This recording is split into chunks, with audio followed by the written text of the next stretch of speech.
हो गया start. Good morning.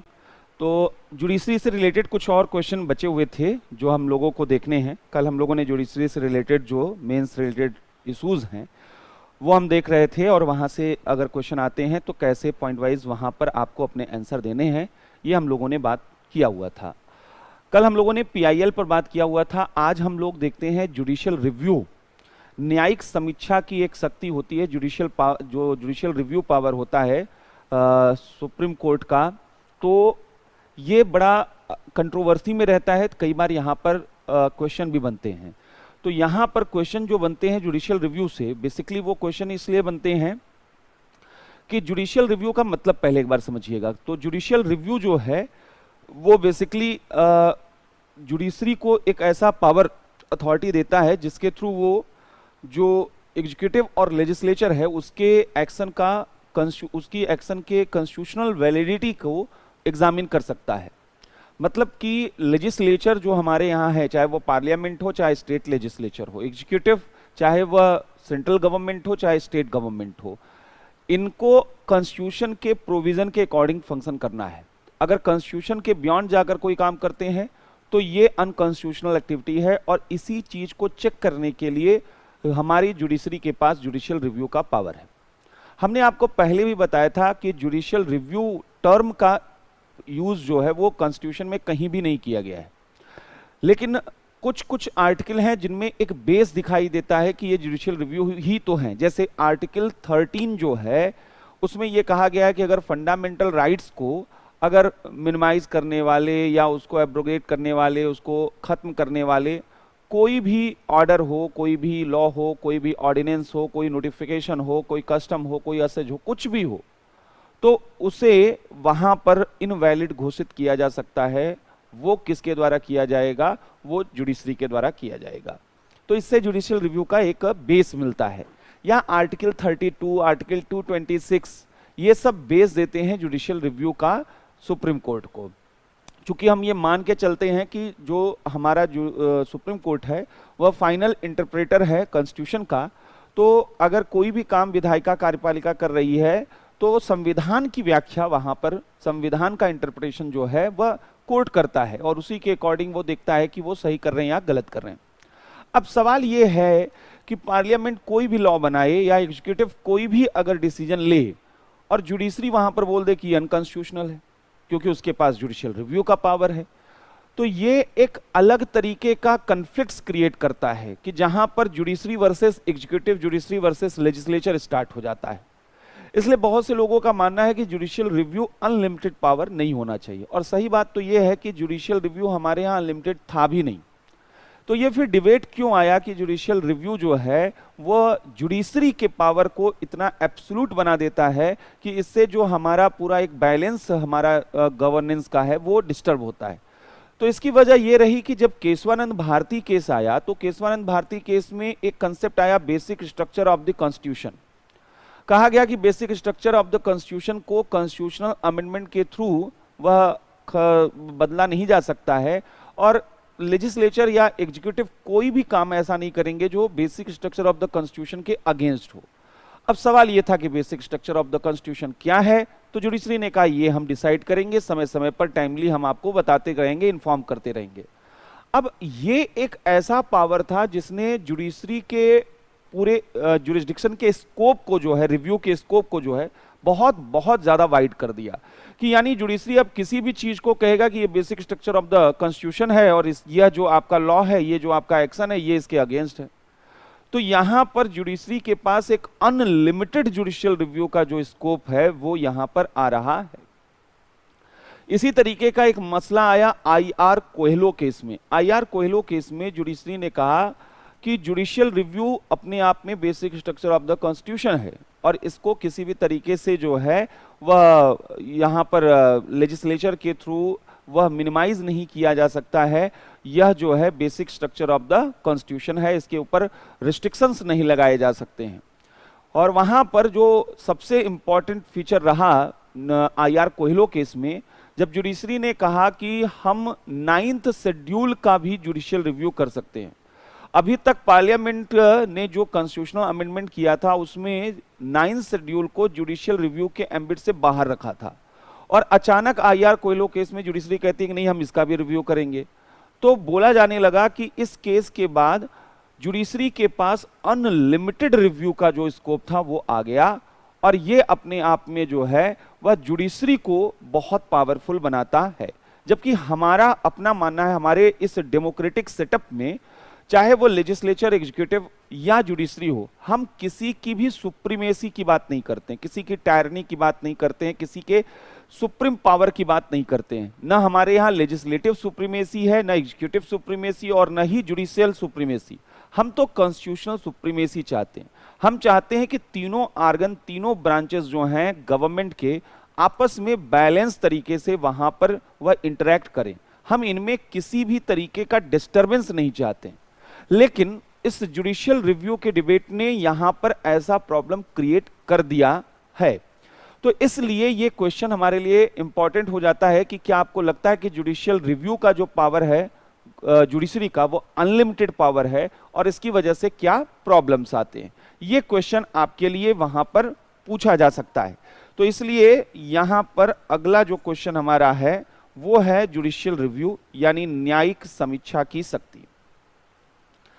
Judicial review न्यायिक समीक्षा की शक्ति और इससे रिलेटेड जो डिस्प्यूट है, न्यायिक समीक्षा से संबंधित विवाद क्या हैं, इनको यहां पर हम लोगों को देखना है।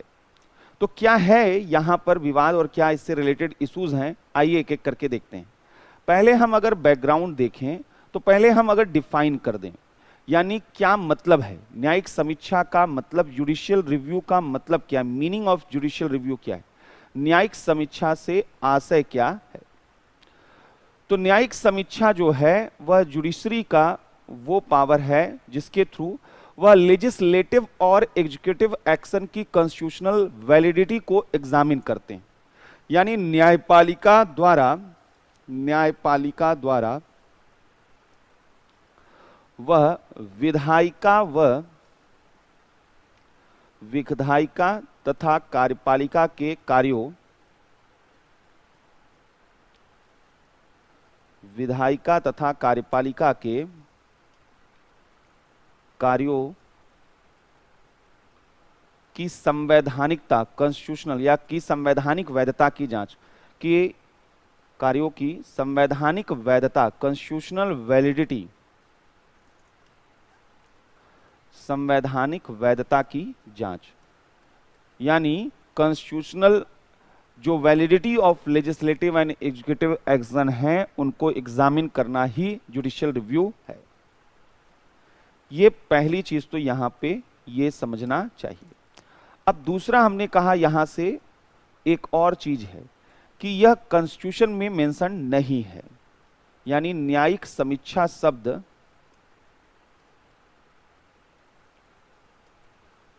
का उल्लेख संविधान में नहीं है,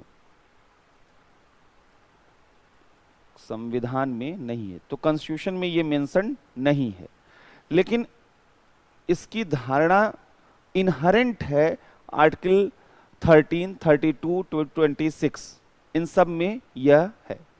लेकिन इसकी धारणा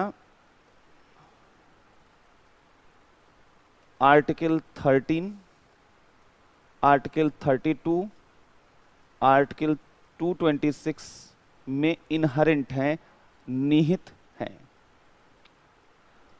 तो अब आइए यहां से, ये तो हो गया बैकग्राउंड सिंपल सा समझने का। अब आइए इससे रिलेटेड डिस्प्यूट क्या है, यानी जुडिशियल रिव्यू से रिलेटेड इशू, डिस्प्यूट क्या है, न्यायिक समीक्षा से संबंधित विवाद क्या है।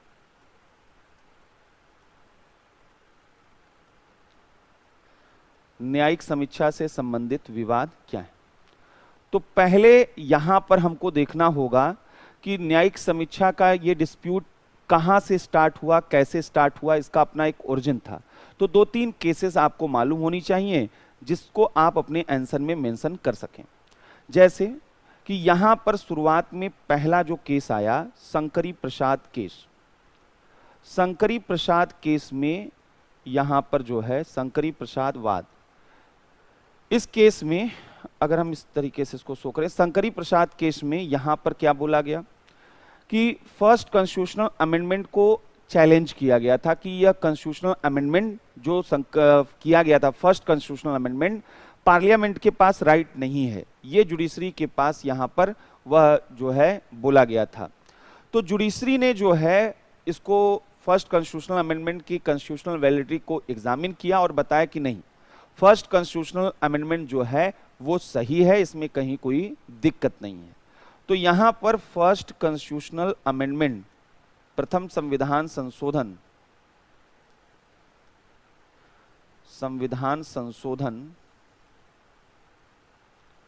को चुनौती दी गई थी, को चैलेंज दिया गया था।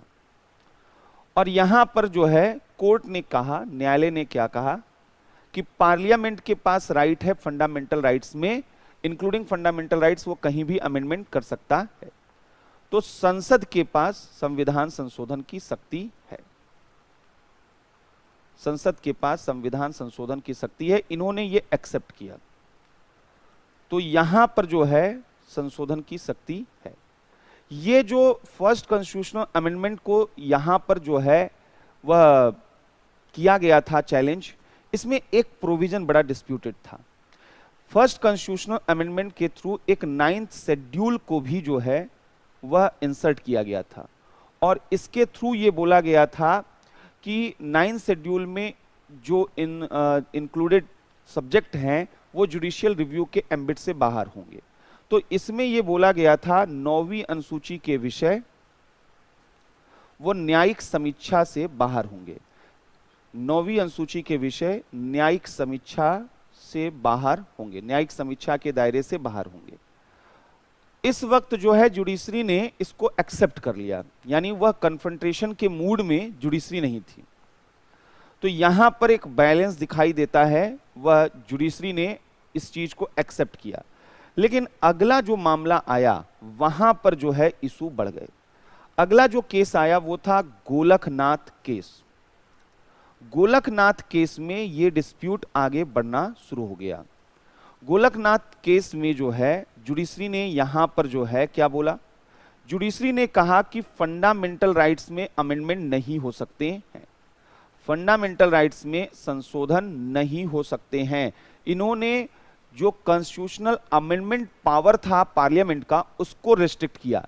यहां पे जुडिशियल रिव्यू रिस्ट्रिक्ट हुआ था और यहां पर वह जो कॉन्स्टिट्यूशनल अमेंडमेंट पावर पार्लियामेंट का है वो रिस्ट्रिक्ट हुआ। तो ये यहां पर जो है एक यहां पर कन्फ्रंटेशन यहां पे हुआ। तो इस केस के बाद हम देखते हैं कि यहां से कन्फ्लिक्ट्स होता है और इस कन्फ्लिक्ट को और ज्यादा यहां पर बढ़ाता है पार्लियामेंट। तो यहां पर रिएक्शन जो होता है वो देखा जाता है 24th कॉन्स्टिट्यूशनल अमेंडमेंट पार्लियामेंट लेकर आती है और कहती है कि पार्लियामेंट फंडामेंटल राइट्स के साथ साथ वह पूरे कॉन्स्टिट्यूशन में अमेंडमेंट कर सकती है, पूरे संविधान में वह संशोधन कर सकती है, पूरे संविधान में संशोधन कर सकती है। तो ये यहां पर दो कन्फ्रंटेशन आए, पार्लियामेंट कुछ और जुडिशरी कुछ और कह रही है। किसकी बातें मानी जाए? जुडिशरी कह रही है फंडामेंटल राइट में अमेंडमेंट नहीं हो सकता है और पार्लियामेंट कह रहा है कि बिल्कुल कर सकते हैं। तो यहां से प्रॉब्लम आती है पार्लियामेंट्री सुप्रीमेसी वर्सेस जो है जुडिशियल सुप्रीमेसी, संसदीय सर्वोच्चता बनाम न्यायिक सर्वोच्चता का एक कन्फ्लिक्ट यहां पर स्टार्ट हो जाता है। Parliamentary supremacy versus judicial supremacy का एक डिस्प्यूट, एक डिबेट यहां पर स्टार्ट हो जाता है। इसको बैलेंस करने के लिए यहां पर एक और बड़ा इंपॉर्टेंट सा केस आता है, केशवानंद भारती केस। केशवानंद भारती केस जब आता है तो केशवानंद भारती केस में क्या कहा गया था अगर याद होगा, तो उन्होंने कहा था कि पार्लियामेंट जो है वह फंडामेंटल राइट्स के साथ साथ कॉन्स्टिट्यूशन में कहीं भी अमेंडमेंट कर सकती है, लेकिन वह basic structure of the constitution में अमेंडमेंट नहीं कर सकती है। तो इन्होंने दोनों चीजों को बैलेंस करने की कोशिश की कि पार्लियामेंट फंडामेंटल राइट्स सहित संविधान में कहीं भी संशोधन कर सकती है। यानी पार्लियामेंट के पावर को रीस्टोर किया गया, जो गोलकनाथ केस में अवॉइड किया गया था। तो फंडामेंटल राइट सहित संविधान में कहीं भी संशोधन पार्लियामेंट कहीं भी कर सकती है। एक तो ये थ्योरी एस्टेब्लिश हो गई। दूसरा कि लेकिन basic structure of the constitution, लेकिन संविधान के आधारभूत ढांचे में संशोधन नहीं कर सकती है। और आधारभूत ढांचा क्या होगा, ये जुडिशरी ने कहा कि ये जो है हम बताएंगे। तो इस वजह से कन्फ्लिक्ट्स जो है वो बना रहा। यहां पर कन्फ्लिक्ट्स जो है पार्लियामेंट वर्सेस जुडिशरी का बना रहा, क्योंकि एक नया concept basic structure of the constitution आ गया था। ऐसे में फिर इसका एक रिएक्शन दिखाई देता है, इसकी प्रतिक्रिया फिर से दिखाई देती है। और ये जो प्रतिक्रिया थी, यहां पर जुडिशियल रिव्यू जो जुडिशरी का था उसको रिस्ट्रिक्ट करने की कोशिश यहां पर की जाती है। संसद द्वारा, यहां पर पार्लियामेंट द्वारा वह जुडिशियल रिव्यू को न्यायपालिका की न्यायिक समीक्षा शक्ति को सीमित करने का, कन्फाइन करने का यहां पर अटेम्प्ट किया जाता है। न्यायपालिका की न्यायिक समीक्षा शक्ति को सीमित करने का प्रयास किया जाता है। न्यायिक समीक्षा की शक्ति को सीमित करने का प्रयास किया जाता है। अब ये सीमित करने का प्रयास जो है कैसे कैसे दिखाई देता है, यानी जो जुडिशरी का जुडिशियल रिव्यू पावर था उसको रिस्ट्रिक्ट करने का यहां पर जो है प्रयास वो पार्लियामेंट ने किया। पार्लियामेंट ने कैसे किया, तो पार्लियामेंट ने इसके लिए एक तो यहां पर जो है वह कई अमेंडमेंट किए। इन्होंने 38th कॉन्स्टिट्यूशनल अमेंडमेंट लाया, 39th कॉन्स्टिट्यूशनल अमेंडमेंट लाया और 42nd कॉन्स्टिट्यूशनल अमेंडमेंट लाया। इसके थ्रू जो है इन्होंने ऐसा यहां पर किया। अलग अलग कॉन्स्टिट्यूशनल अमेंडमेंट अलग अलग बातें यहां पर कह रही थी।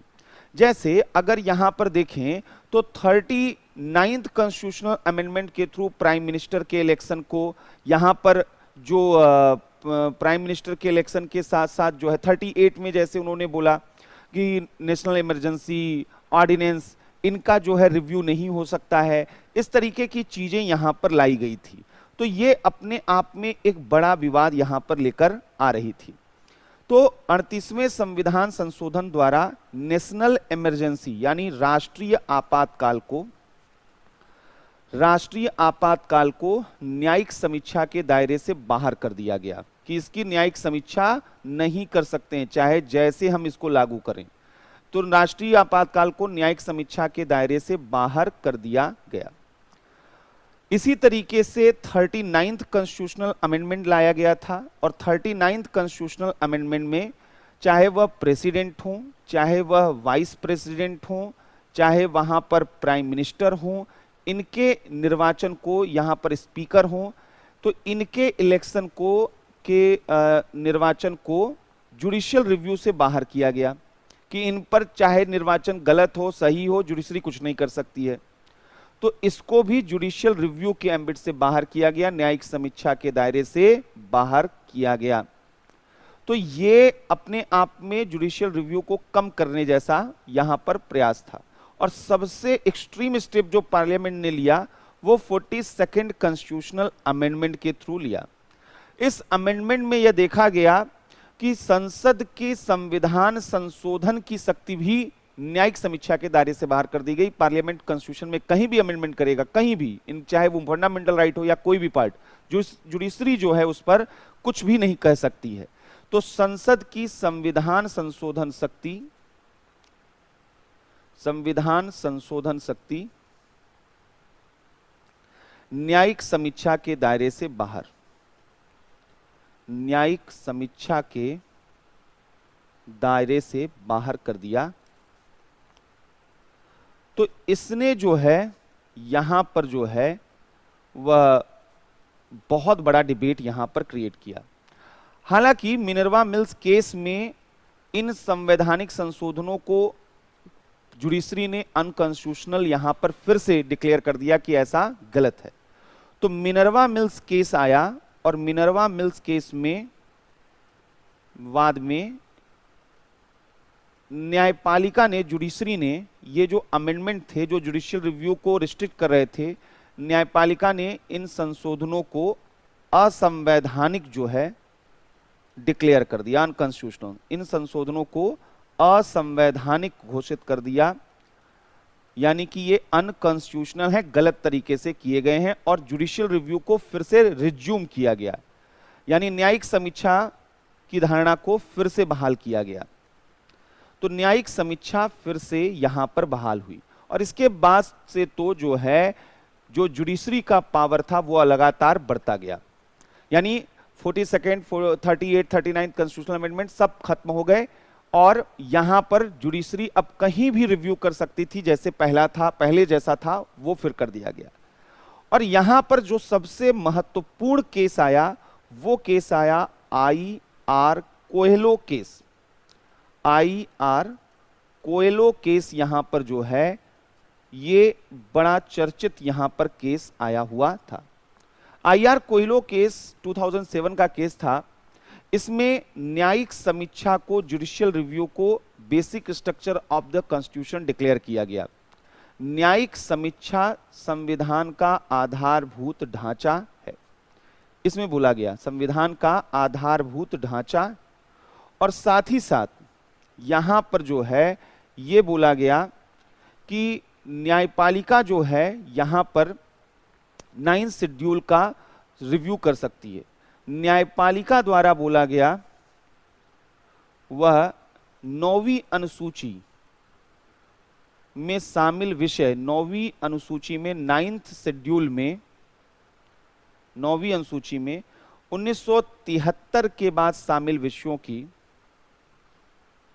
न्यायिक समीक्षा हो सकती है। आफ्टर 1973, 24 अप्रैल 1973 और उसके बाद जो भी विषय इंक्लूड किए गए हैं 9 शेड्यूल में उनका जुडिशियल रिव्यू हो सकता है, ये बोला गया। क्योंकि 23 अप्रैल को केशवानंद भारती केस का जजमेंट आया था, तो उसके बाद जितने भी मामले, जितने भी सब्जेक्ट 9 शेड्यूल में इंक्लूड किए गए उन सब का जुडिशियल रिव्यू हो सकता है। उसके पहले का नहीं, लेकिन उसके बाद का हो सकता है। के बाद शामिल विषयों की न्यायिक समीक्षा हो सकती है, कि न्यायिक समीक्षा हो सकती है, ये यहां पर बोला गया। अब इससे जो प्रश्न हमारे लिए बनता है, ये तो पूरा डिस्प्यूट हो गया कैसे कैसे था, तो ये तो आपको मालूम होना ही चाहिए कि यहां पर जो है डिस्प्यूट क्या था, कैसे था। अब यहां पर न्यायिक समीक्षा का जो कंसेप्ट है उसके फेवर और अगेंस्ट में आपसे आर्गुमेंट पूछे जा सकते हैं कि क्या आपको लगता है कि न्यायिक समीक्षा सही है, गलत है, क्या इसे खत्म कर देना चाहिए। तमाम तरीके के क्वेश्चन बन सकते हैं, तो एक एक करके इनको हम देखते हैं। पहले तो जुडिशियल रिव्यू की क्रिटिसिज्म को देखते हैं, न्यायिक समीक्षा की आलोचना। जो जुडिशियल रिव्यू पावर है, न्यायिक समीक्षा की शक्ति की आलोचना जो है, हम देखते हैं कि क्यों क्रिटिसाइज किया जाता है। ये जो कंसेप्ट है इसको क्रिटिसाइज क्यों किया जाता है, ये पहले एक बार हम समझने की कोशिश करते हैं। पहला जो सबसे महत्वपूर्ण माना जाता है कि जुडिशियल रिव्यू के नाम पर कई बार जुडिशरी अपने टेरिटरी के बाहर जाकर वह लेजिस्लेचर और एग्जीक्यूटिव के कार्य करने लगती है। मतलब रिव्यू करने का काम आपका ठीक है, लेकिन पार्लियामेंट को आप उनके लॉ की कॉन्स्टिट्यूशनल वैलिडिटी को चेक कीजिए, आप वहां पर उनके लॉ की प्रैक्टिकलिटी को चेक करना शुरू कर देते हैं। जैसे एक एग्जांपल समझिए, हाल ही में फार्म बिल का डिस्प्यूट चल रहा था, संसद ने एक किसान कानून बनाए हुए हैं और कृषि कानूनों को लेकर एक बड़ा विवाद चला हुआ है, आप देख रहे हैं। मामला न्यायालय में भी पहुंचा और सर्वोच्च न्यायालय ने इस पर स्टे लगा दिया। अब सवाल यह है कि सर्वोच्च न्यायालय का अधिकार क्या है। आप या तो बोलिए कि यह कानून असंवैधानिक है, यह कॉन्स्टिट्यूशन के अकॉर्डिंग नहीं है, आप इसको अनकॉन्स्टिट्यूशनल कर दीजिए, और अगर यह कॉन्स्टिट्यूशनल है तो फिर ये आपका हेडेक नहीं है कि यहां पर वह किसान और सरकार के बीच जो टसल चल रहा है वो कैसे उसका मैनेजमेंट किया जाए, उसकी हैंडलिंग कैसे की जाए। आप यहां स्टे लगाने का कोई पर्पज नहीं है। या तो आप यहां पर ये डिक्लेयर कीजिए कि इसको जो है अनकॉन्स्टिट्यूशनल, यहां पर आप मीडिएट करने की कोशिश कर रहे हैं, आप एक कमेटी बना रहे हैं, ये आपका जुडिशियल रिव्यू पावर ही है जो आपको अपनी टेरिटरी से बाहर जाने का वहां पर जो है मोटिवेशन देता है, और ये गलत है। तो पहली चीज यहां पर है कि न्यायिक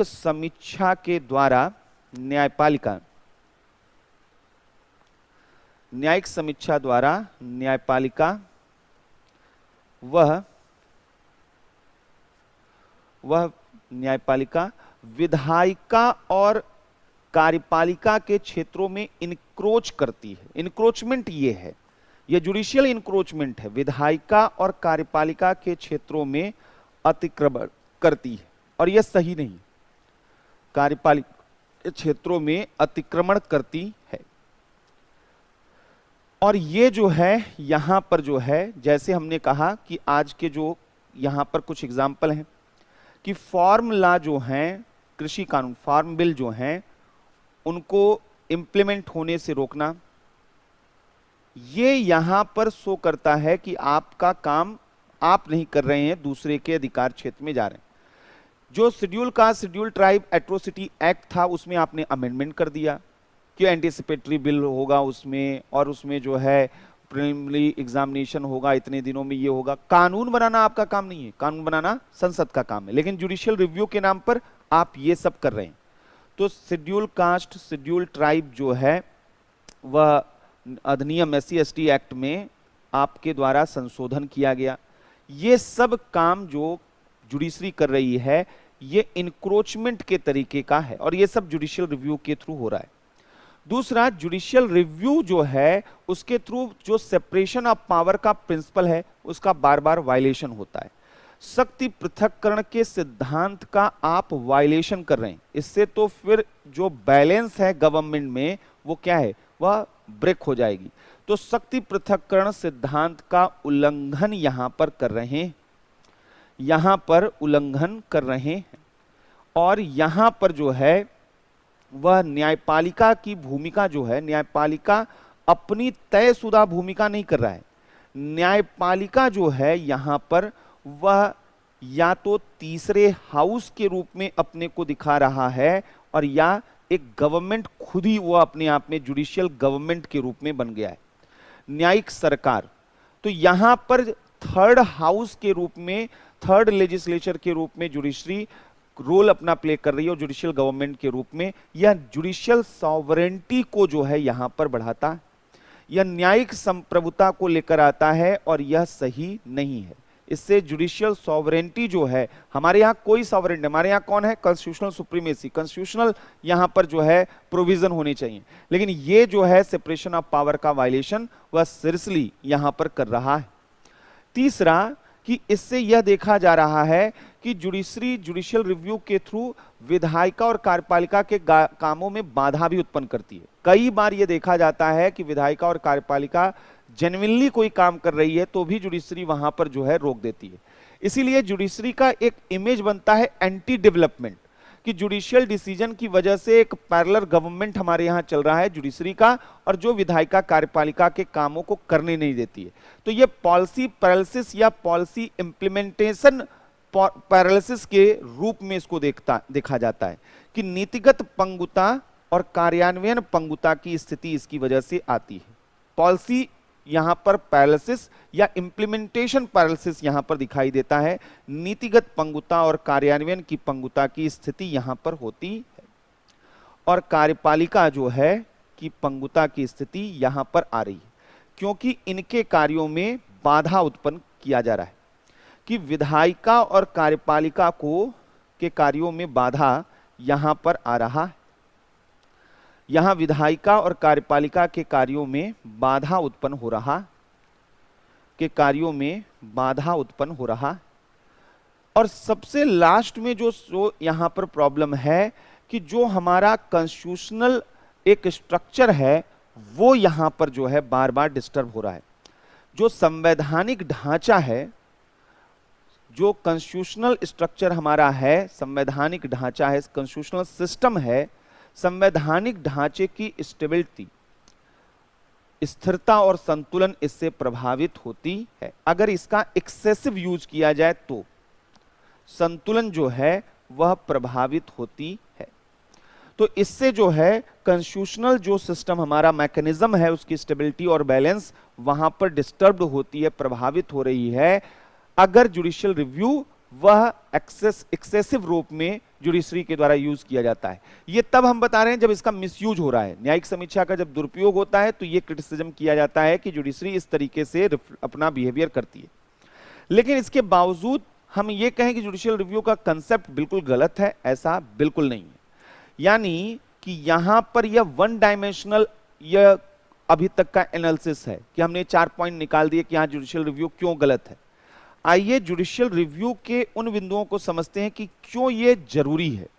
तो न्यायिक समीक्षा के पक्ष में क्या आर्गुमेंट है, इसके फेवर में क्या आर्गुमेंट है। कहा जाता है कि यह सक्सेस ऑफ डेमोक्रेसी के लिए जरूरी है। एक वाइब्रेंट डेमोक्रेसी, न्यायिक समीक्षा अगर नहीं रही होती तो विधायिका कार्यपालिका अब तक निरंकुश हो गई होती, अब तक आर्बिट्रेरी हो चुकी होती, और यहां पर जो है जो कॉन्स्टिट्यूशनल यहां पर चीजें जो हैं वह पूरी तरीके से डिस्टर्ब हो जाती।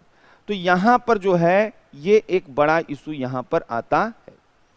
तो एक तो यहां पर जो है पहली चीज तो ये दिखाई दे रही है, एक मैसेज कर दूं बस।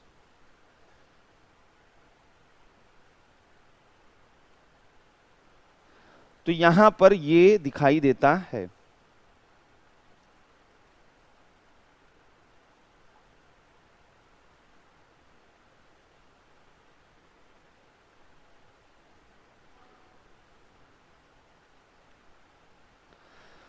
तो यहां पर जो है न्यायिक समीक्षा के पक्ष में क्या तर्क हैं। तो पहला चीज देखिए क्या है। पहला कि न्यायिक समीक्षा के द्वारा जो है ये जो हमारा जुडिशरी है वह कॉन्स्टिट्यूशन के प्रोटेक्टर, कस्टोडियन ऑफ कॉन्स्टिट्यूशन के रूप में दिखाई देता है।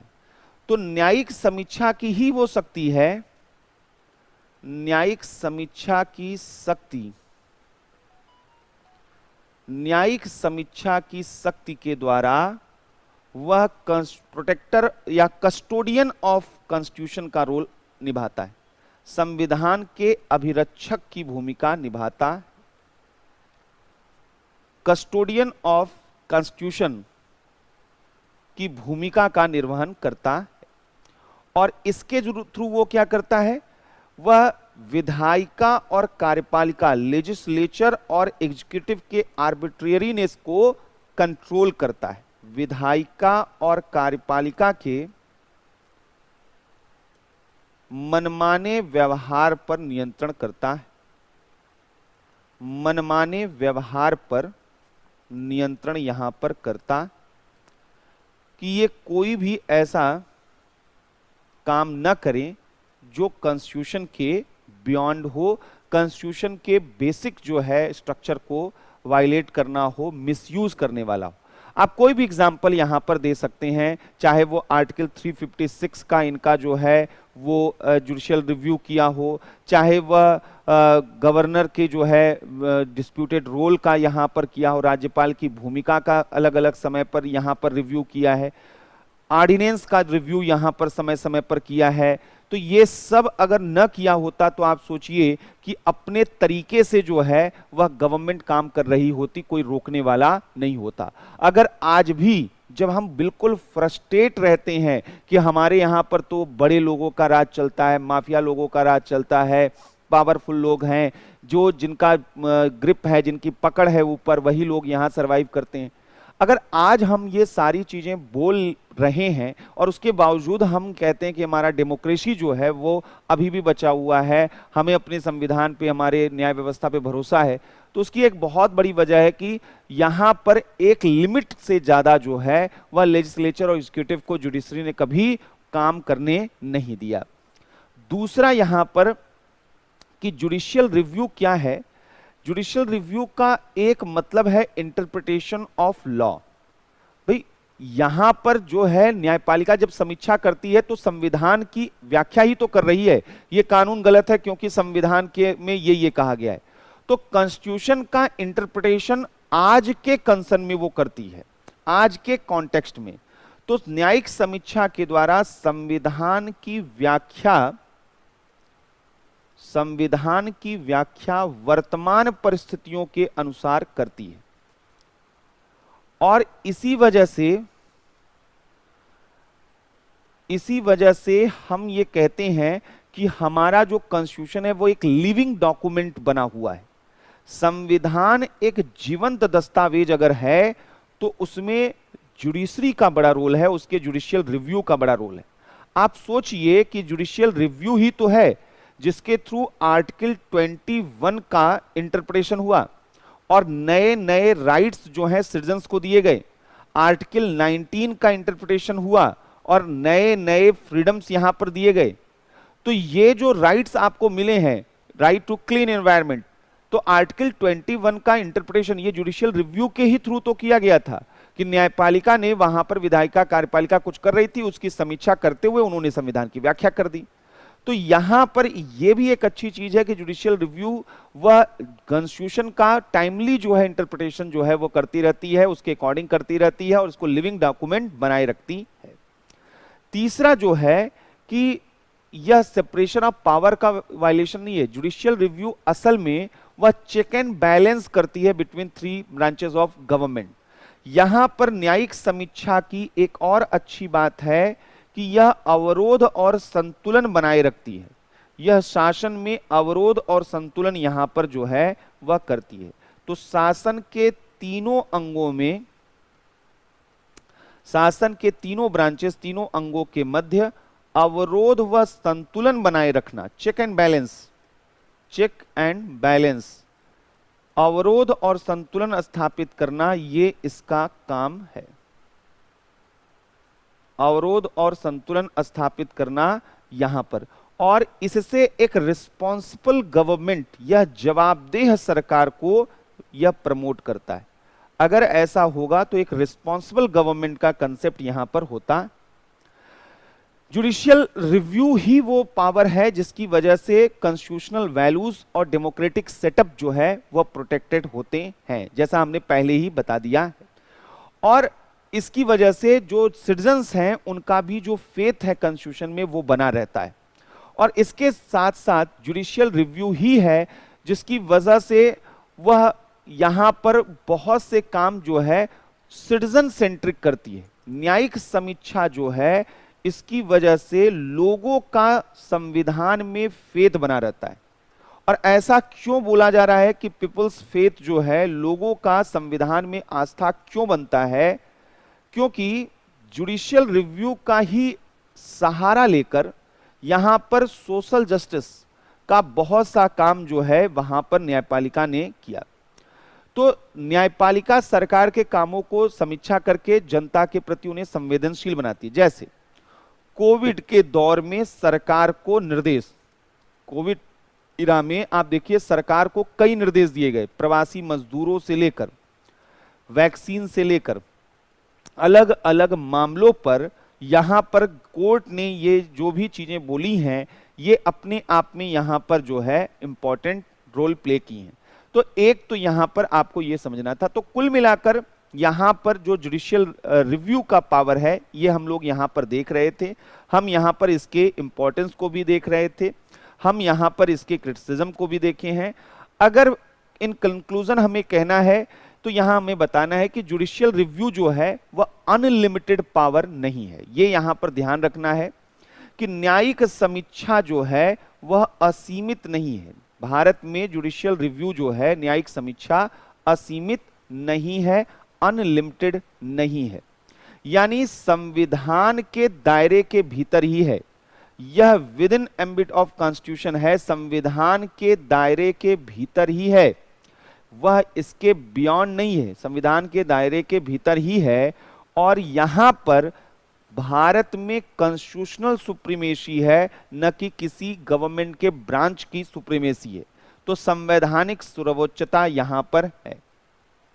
और इसलिए यहां पर जो है हमें यह समझना होगा कि जुडिशियल जो रिव्यू है वह डेमोक्रेसी के लिए वह तब सही है जब यहां पर इसका सही तरीके से यूज होता है। यानी जुडिशियल रिव्यू का अगर मिसयूज ना हो तो जुडिशियल रिव्यू का कंसेप्ट वह इंडियन कॉन्स्टिट्यूशन के लिए बहुत बहुत जरूरी है। क्लियर है?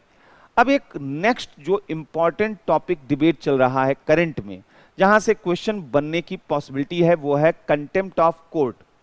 न्यायिक अवमानना के बारे में आप लोग बार बार सुनते हैं, कंटेम्प्ट ऑफ कोर्ट के बारे में आप सुनते हैं।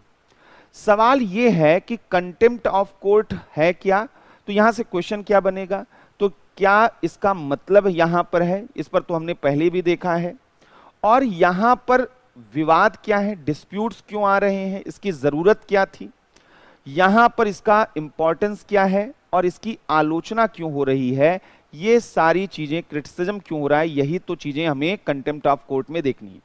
मीनिंग क्या है, डिस्प्यूट क्या है, इंपॉर्टेंस क्या है और क्रिटिसिज्म यहां पर क्या है। तो पहला जो सबसे इंपॉर्टेंट चीज यहां पर समझिएगा, कंटेम्प्ट ऑफ कोर्ट का मतलब है कि जुडिशरी के पास वो पावर है कि जहां पर जुडिशरी का कंटेम्प्ट अगर कोई करता है, उसकी डिग्निटी को मैलाफाइड करने की कोशिश करता है, तो ऐसे कंडीशन में वहां पर जुडिशरी को पनिशमेंट, राइट टू पनिशमेंट यहां पर जो है वह दिया गया है कि वह किसी को भी यहां पर दंडित कर सकती है। तो यहां पहली चीज समझना है कि अगर इसको हम यहां पर देखें, पृष्ठभूमि यहां पर समझें, तो ये क्या है, तो यहां पर हमने कहा कि जुडिशरी के इंडिपेंडेंस और उसकी डिग्निटी को बचाए रखने के लिए, न्यायपालिका की स्वतंत्रता और गरिमा को संरक्षित करने के लिए, इसके इंडिपेंडेंस और इसकी डिग्निटी को जो है यहां पर जो है फ्री जुडिशरी का कंसेप्ट तभी होगा कि गरिमा को संरक्षित करने के लिए, प्रोटेक्ट करने के लिए यह कंटेम्प्ट ऑफ कोर्ट यहां पर है, जिससे कि यह देखा जाता है कि गलत भावना, जो बैड इंटेंशन, मैलाफाइड इंटेंशन है, उससे जो है, उस अटैक से जुडिशरी को जो है वह सुरक्षा करना, न्यायपालिका को, जुडिशरी को दुर्भावना से प्रेरित, न्यायपालिका को मैलाफाइड इंटेंशन, दुर्भावना से प्रेरित जो है वह अटैक से प्रोटेक्ट करना, प्रेरित हमलों से सुरक्षित रखना, दुर्भावना से, गलत बैड इंटेंशन से मोटिवेटेड जो अटैक है ऑन जुडिशरी, हमें जुडिशरी को उससे प्रोटेक्ट करना है, न्यायपालिका को दुर्भावना से प्रेरित हमलों से सुरक्षित करना, ये इसका बेसिक पर्पस यहां पर था। ये जो कंटेम्प्ट ऑफ कोर्ट है, आर्टिकल 1 यहां पर 29 के थ्रू सर्वोच्च न्यायालय, सुप्रीम कोर्ट को यह यहां पर कंटेम्प्ट के लिए जो है पनिशमेंट का पावर दिया गया है, और आर्टिकल 215 में ये हाई कोर्ट को भी ये पावर दिया गया है। तो यहां पर सर्वोच्च और उच्च न्यायालय दोनों को कंटेम्प्ट ऑफ कोर्ट के आधार पर पनिशमेंट का पावर दिया गया है। ये जो यहां पर कॉन्स्टिट्यूशन में जो कंटेम्प्ट ऑफ कोर्ट है, इसको बहुत ज्यादा डिफाइन नहीं किया गया है, शुरुआत में इसको डिफाइन नहीं किया गया था, तो पार्लियामेंट द्वारा, संसद द्वारा यहां पर कंटेम्प्ट ऑफ कोर्ट एक्ट 1971 बनाया गया है। संसद द्वारा जो है न्यायिक अवमानना अधिनियम 1971, न्यायिक अवमानना अधिनियम, कंटेम्प्ट ऑफ कोर्ट एक्ट 1971, 1971 द्वारा यहां पर जो है वह लीगल, यहां पर जो है स्टैचुरी जो है प्रोविजन यहां पर किए गए, स्टैचुरी यहां पर जो है प्रावधान किए गए, तो सांविधिक प्रावधान यहां पर किए गए, स्टैचुरी प्रोविजंस यहां पर वह बनाए गए, और इसके तहत जो है जब हम कहते हैं यह जुडिशियल जो कंटेम्प्ट ऑफ कोर्ट एक्ट 1971 है, ये दो तरीके से कंटेम्प्ट ऑफ कोर्ट को डिफाइन करता है। ये कॉन्स्टिट्यूशन में डिफाइन नहीं किया गया है, बल्कि इस एक्ट में डिफाइन किया गया है। तो इसको हमने पहले भी बात किया था कि ये दो कंटेम्प्ट कौन से होते हैं, एक सिविल कंटेम्प्ट ऑफ कोर्ट होता है, यानी दीवानी अवमानना होती है, और एक होता है क्रिमिनल कंटेम्प्ट ऑफ कोर्ट, आपराधिक अवमानना यहां पर होती है। दो अलग अलग यहां पर कंटेम्प्ट होते हैं। जो सिविल कंटेम्प्ट ऑफ कोर्ट होता है, जब विलफुल डिसऑनर होता है, यानी कि न्यायपालिका का जानबूझकर अगर निरादर किया जाता, तो यहां पर विलफुल डिसऑनर जो है न्यायपालिका का जानबूझकर निरादर, तो इसको हम बोलते हैं civil contempt of court, wilful dishonour. Criminal contempt जो है, अगर जुडिशियल एक्शन जो हैं उनके लिए, उनमें ऑब्स्टेकल क्रिएट करना, उनके जजमेंट में ऑब्स्टेकल क्रिएट करना अगर किया जाता है, जस्टिस एडमिनिस्ट्रेशन में कोई ऑब्स्टेकल क्रिएट किया जा रहा है, तो उसको हम क्रिमिनल कंटेम्प्ट ऑफ कोर्ट कहते हैं।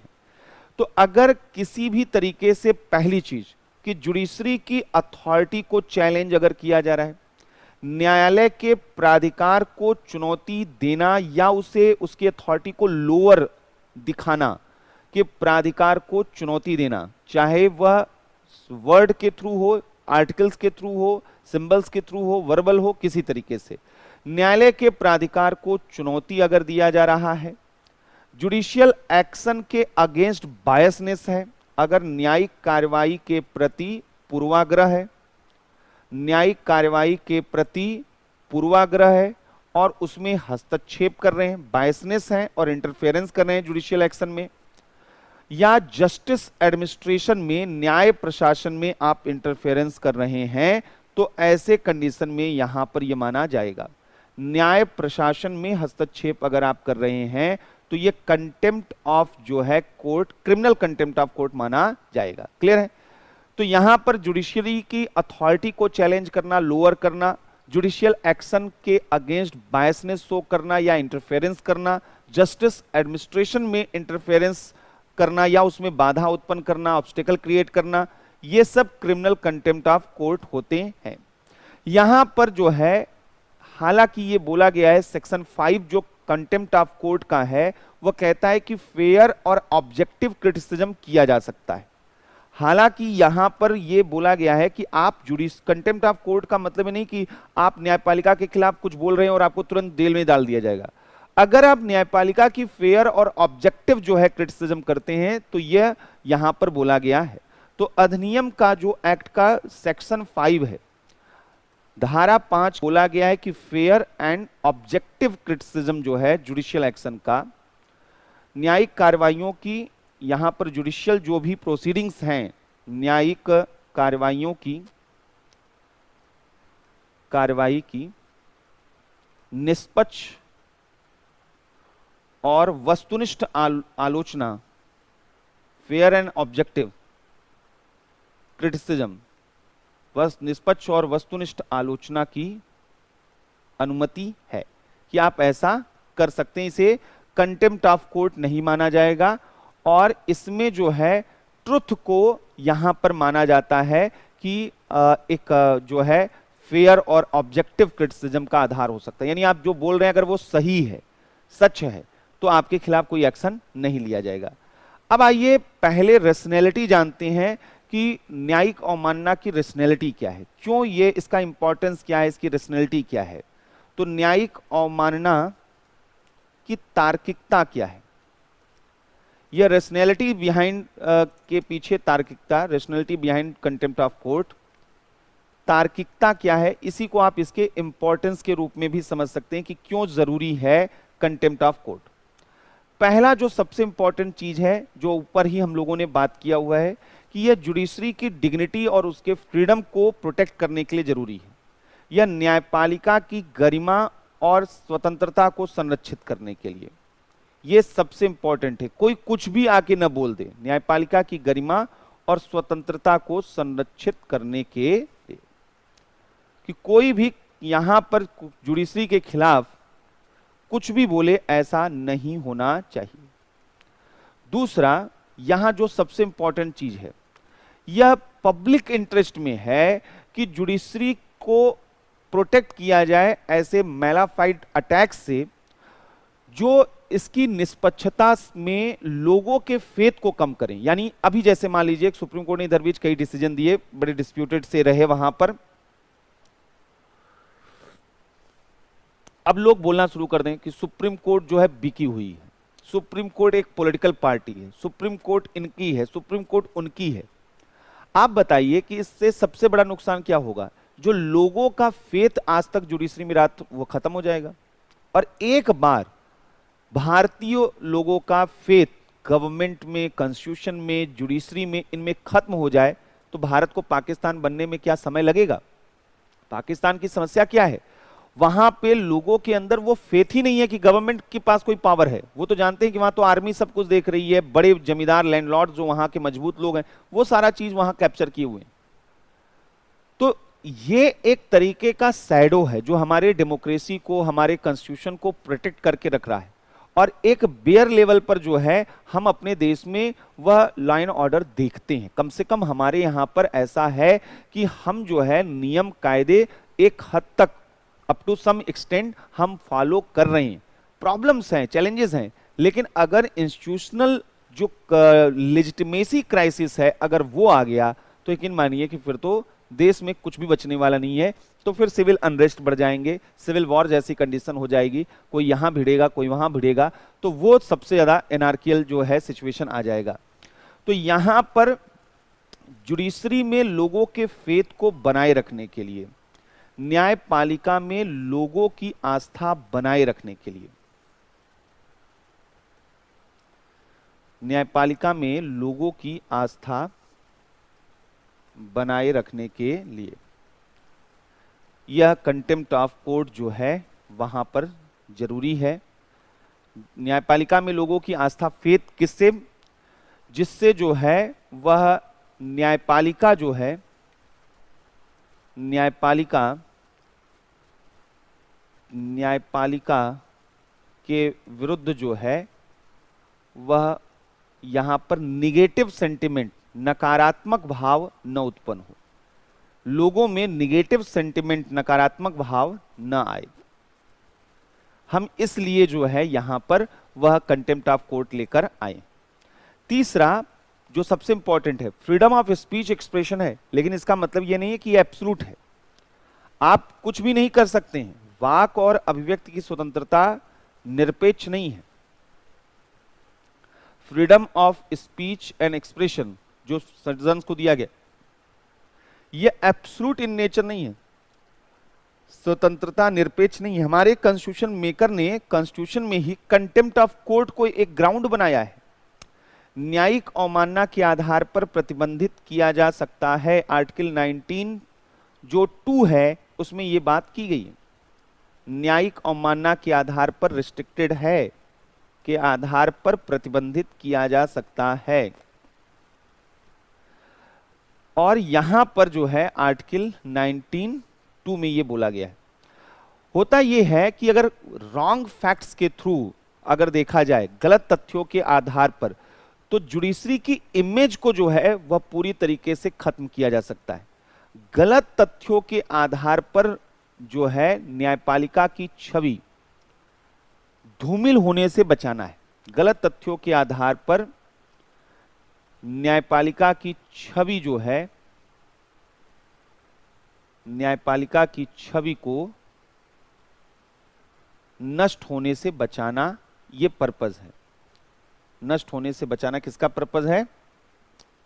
ये जो है यहां पर कंटेम्प्ट ऑफ कोर्ट जो ये किया गया है प्रोविजन, इसका बेसिक पर्पज है कि मेलाफाइड जो है इंटेंशन के आधार पर, रॉन्ग फैक्ट्स के आधार पर जुडिशरी का जो इमेज है उसको डिस्ट्रॉय, डैमेज करना, इस एफर्ट को रोकने के लिए यहां पर लाया गया।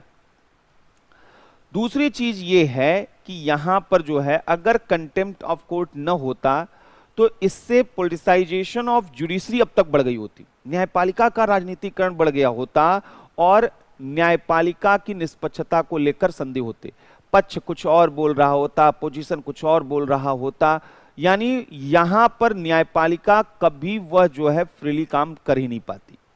तो न्यायिक अवमानना के कारण जो है, न्यायिक अवमानना के प्रावधान के बिना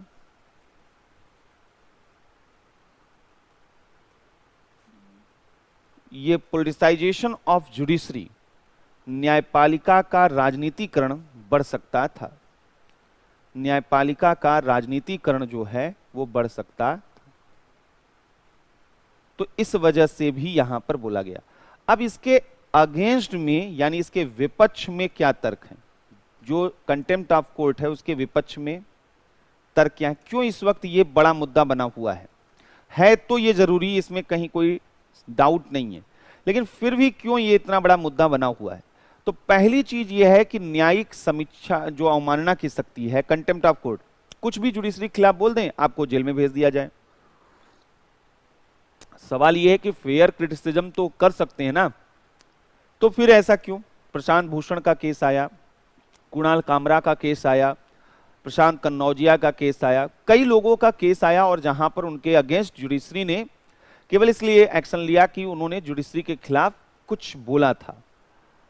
प्रशांत भूषण ने कहा था कि पिछली 4 जो मुख्य न्यायाधीश रहे हैं उन्होंने गवर्नमेंट को फेवर देने वाले डिसीजन दिए, और एक उन्होंने फोटो भी वहां पे ट्वीट किया था जिसमें चीफ जस्टिस ऑफ इंडिया जो थे हमारे बोबडे साहब, उनको एक ऐसे बाइक पर दिखाया गया था कि जो बाइक ये एलिगेशन था कि वह बीजेपी के किसी बड़े लीडर का था। इसी तरीके से अलग अलग जो है केसेस आए अलग अलग लोगों को लेकर, या जैसे रंजन गोगोई साहब जो हैं वो चीफ जस्टिस थे, रिटायर हुए और राज्यसभा में नॉमिनेट कर दिए गए, तो बोला गया कि ये सब जो है ये जुडिशरी में जो है गवर्नमेंट का इंटरफेरेंस है। तो अगर ऐसा है और इसकी सजा जो है उन लोगों को मिलेगी जो लोग जुडिशरी को इम्प्रूव करना चाहते हो, तो ये भी गलत है। तो बोला जा रहा है कि न्यायिक अवमानना की सख्ती, न्यायिक अवमानना की सख्ती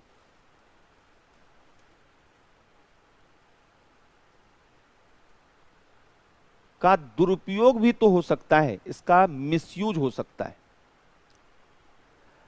यहां पर जो है वह निष्पक्ष आलोचना को भी प्रतिबंधित करने का प्रयास किया जाता है। फेयर क्रिटिसिज्म जो कि अलाउ है, निष्पक्ष आलोचना को भी प्रतिबंधित करने का प्रयास किया जाता है। तो ये कैसे इसको हम सही मान लें का प्रयास यहां पर किया जाता है। तो ये निष्पक्ष आलोचना या वॉइस ऑफ डिसेंट को सप्रेस करने का प्रयास है, असहमति के स्वर को दबाने का प्रयास यहां पर न्यायपालिका द्वारा किया जाता है।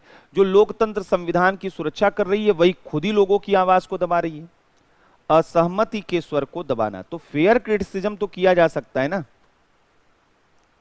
तो इस रूप में इसको देखा जाता है। दूसरा, यहां पर कंटेम्प्ट ऑफ कोर्ट का बेसिक पर्पस था लोगों में जुडिशियल जो फेथ है उसको खत्म होने से बचाना, कि कोई जुडिशरी के इमेज को डैमेज न करे, कि लोगों का फेथ वह जुडिशरी से कम हो जाए, तब वहां पे उनको जो है पनिशमेंट देना।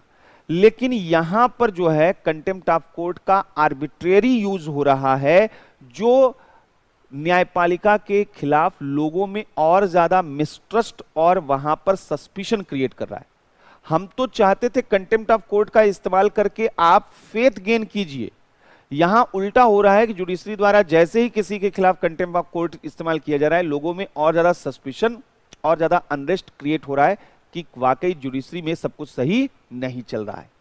तो यहां पर कंटेम्प्ट ऑफ कोर्ट, न्यायिक अवमानना का उद्देश्य लोगों में न्यायपालिका के प्रति विश्वास जो है, जुडिशरी के प्रति विश्वास को बढ़ाना था, विश्वास को बढ़ाना था। लेकिन इसका मनमाना प्रयोग, आर्बिट्रेरी यूज जो है, इसका मनमाना प्रयोग न्यायपालिका के प्रति जो है सस्पिशन को बढ़ा रहा है, न्यायपालिका के प्रति संदेह, सस्पिशन और मिसट्रस्ट को बढ़ावा दे रहा है और अविश्वास को बढ़ावा दे रहा है। तो यहां जुडिशरी का रिस्पेक्ट इससे नहीं बढ़ रहा है, जुडिशरी के खिलाफ जो है मिसट्रस्ट बढ़ रहा है। और यह केवल इंडिया नहीं है, विश्व के अनेक देशों में कंटेम्प्ट ऑफ कोर्ट जैसे प्रोविजन खत्म कर दिए गए। विश्व के अनेक देशों में ऐसे प्रावधान समाप्त कर दिए गए, यानी वहां खुलकर आप जुडिशरी का क्रिटिसिज्म कर सकते हैं, क्योंकि वो काफी डेमोक्रेटिक हो चुके हैं। जैसे अमेरिका में, कनाडा में, इंग्लैंड में ये सब नहीं है, वहां पे कंटेम्प्ट ऑफ कोर्ट का जो प्रोविजन था अब नहीं रहा है। तो अमेरिका, कनाडा जो है, इंग्लैंड, यहां पर जो है, और इसलिए कहा जा रहा है कि भारत की जुडिशरी को भी ऐसी मैच्योरिटी शो करनी चाहिए और वाइस ऑफ कंटेंट जो है असहमति के स्वर को यहां पर जो है वह रोकना नहीं चाहिए, ऐसा यहां पर माना जा रहा है। क्लियर? तो ये था कंटेम्प्ट ऑफ कोर्ट और उससे रिलेटेड जो डिबेट है। अब अंतिम क्वेश्चन की तरफ बढ़ते हैं। यहां एक बड़ा डिबेट चलता है जुडिशियल एक्टिविज्म वर्सेस जो जुडिशियल इनक्रोच है। तो क्या है ये न्यायिक सक्रियता, कहां सही और कहां गलत है? तो यहां पर पहले समझिएगा कि क्वेश्चन है जुडिशियल एक्टिविज्म से न्यायिक सक्रियता की धारणा जो है वो क्या है, क्या यह उचित है, क्या यह सही है और क्या अनुचित है, कहां पर यह गलत है, इसके फेवर में तर्क क्या है, पक्ष में तर्क क्या है और इसके विपक्ष में तर्क क्या है। लेकिन इस चीज को हम डिबेट को शुरू करें पहले हमें समझना तो होगा कि ये जुडिशियल एक्टिविज्म असल में है क्या। तो न्यायिक सक्रियता का मतलब यह है कि न्यायपालिका के द्वारा सक्रिय और पहलकारी रूप में अपनी भूमिका निभाना, यानी प्रोएक्टिव रूप में जो है यहां पर वह प्रोएक्टिव तरीके से अपना रोल प्ले कर रही है। प्रोएक्टिव रोल प्ले करने का मतलब क्या है? जहां पर समय समय पर जुडिशरी अपने रोल को चेंज करती जाती है या नए तरीके के रोल को प्ले करती जाती है, वहां पर वह सक्रिय रही है। यानी ट्रेडिशनल जो रोल रहा है उससे भिन्न नए रोल को एक्सेप्ट करती जुडिशरी को ही हम जुडिशियल एक्टिविज्म कहते हैं। अब आप खुद सोचिए, जुडिशरी ने कब अपने ट्रेडिशनल रोल से हटकर कुछ नए रोल को एक्सेप्ट किया है? पहला केस केशवानंद भारती केस में अचानक basic structure of the constitution, यह नया रोल था, नया इंटरप्रिटेशन था, एक नया कंसेप्ट यहां पर जुडिशरी लेकर आई। ये पहली, जब तक वह ट्रेडिशनल तरीके से काम कर रही थी तब तक वह एक्टिविज्म के का टैग उसके ऊपर नहीं लगा था। जैसे ही बेसिक स्ट्रक्चर आया तो कहा गया कि जुडिशरी एक्टिव हो रही है, सुपर एक्टिव हो रही है। जैसे ही पीएन भगवती साहब ने पीआईएल पब्लिक इंटरेस्ट लिटिगेशन एक नया कंसेप्ट दिया, जुडिशियल इनोवेशन किया, जुडिशियल एक्टिविज्म हो गया। मेनका गांधी केस में राइट टू लाइफ का इंटरप्रिटेशन जब ब्रॉड किया गया तो ये यहां पर जो है वह जुडिशियल एक्टिविज्म हो गया। 90 के डिकेड में या 2000 के डिकेड में जुडिशरी ने पीआईएल के माध्यम से या अलग अलग रिव्यू, जुडिशियल रिव्यू के माध्यम से जो भी वहां पर लेजिस्लेचर और एग्जीक्यूटिव के अगेंस्ट एक्शन लिया, वो बोल दिया गया कि ये जुडिशियल एक्टिविज्म है। सवाल ये था कि ये जुडिशियल एक्टिविज्म जो इन्होंने किया, चाहे वो बेसिक स्ट्रक्चर हो, पीआईएल हो, जुडिशियल रिव्यू हो, राइट का जो है एक्सपेंशन हो, ये क्या यहां पर सही माना जा सकता है? अगर पहली साइड से देखा जाए तो 100% सही है। न्यायपालिका का यह हर एक काम बहुत सही था। और क्यों सही था, पहले इसको ब्रीफ में समझिए। असल में जुडिशरी ने एक ऐसे समय में एक्टिविज्म अपनाना शुरू किया जिस दौर में लेजिस्लेचर और एग्जीक्यूटिव के रोल जो है वो पैसिव होते जा रहे थे, खासकर 90 के डिकेड में। 1990 के दशक में हमारे यहाँ क्रिमिनलाइजेशन ऑफ पॉलिटिक्स इंक्रीज कर रहा था, पार्लियामेंट में क्रिमिनल बैकग्राउंड के लोगों का नंबर बढ़ रहा था। भारत में देखा जा रहा था कि बूथ कैप्चरिंग और जो यहां पर जितने भी इंस्टीट्यूशंस थे, डेमोक्रेटिक इंस्टीट्यूशंस थे, उनकी क्रेडिबिलिटी पर सवाल खड़े हो रहे थे। वोटर्स वोट देने के लिए घर से बाहर नहीं निकल रहे थे। सेक्सुअल वायलेंस से लेकर सोशल क्राइम्स बढ़ते जा रहे थे और इन सब चीजों में लॉ एंड ऑर्डर बिल्कुल कहीं भी जो है सिक्योर नहीं दिखाई दे रहा था और लेजिस्लेचर रिस्पॉन्ड नहीं कर पा रहा था, एग्जीक्यूटिव रिस्पॉन्ड नहीं कर पा रहा था, इन सारे नए सिचुएशन को ध्यान में रखते हुए। ऐसे में लोगों का जो फेथ डेमोक्रेसी और कॉन्स्टिट्यूशन में होना चाहिए वो खत्म होता जा रहा था। अब इस दौर में जुडिशरी के पास एक्शन था कि वो रीस्टोर करे डेमोक्रेटिक फेथ को लोगों के अंदर और या फिर जो है हमारी डेमोक्रेसी को खत्म होने दे।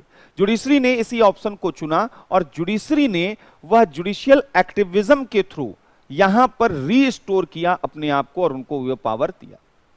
जुडिशरी का कहना है कि हम कोई एक्टिव नहीं है, हम तो जो काम हमको दिया गया हम वही काम कर रहे हैं, कॉन्स्टिट्यूशन का हम प्रोटेक्शन कर रहे हैं, हम कस्टोडियन ऑफ द कॉन्स्टिट्यूशन के रूप में काम कर रहे हैं। असल में विधायिका और कार्यपालिका हमें क्रिटिसाइज इसलिए कर रही है कि लेजिस्लेचर यहां पे है, एग्जीक्यूटिव यहाँ पे है और जुडिशरी जो है यहाँ पे, ये शुरुआती दौर से हमने जर्नी स्टार्ट की।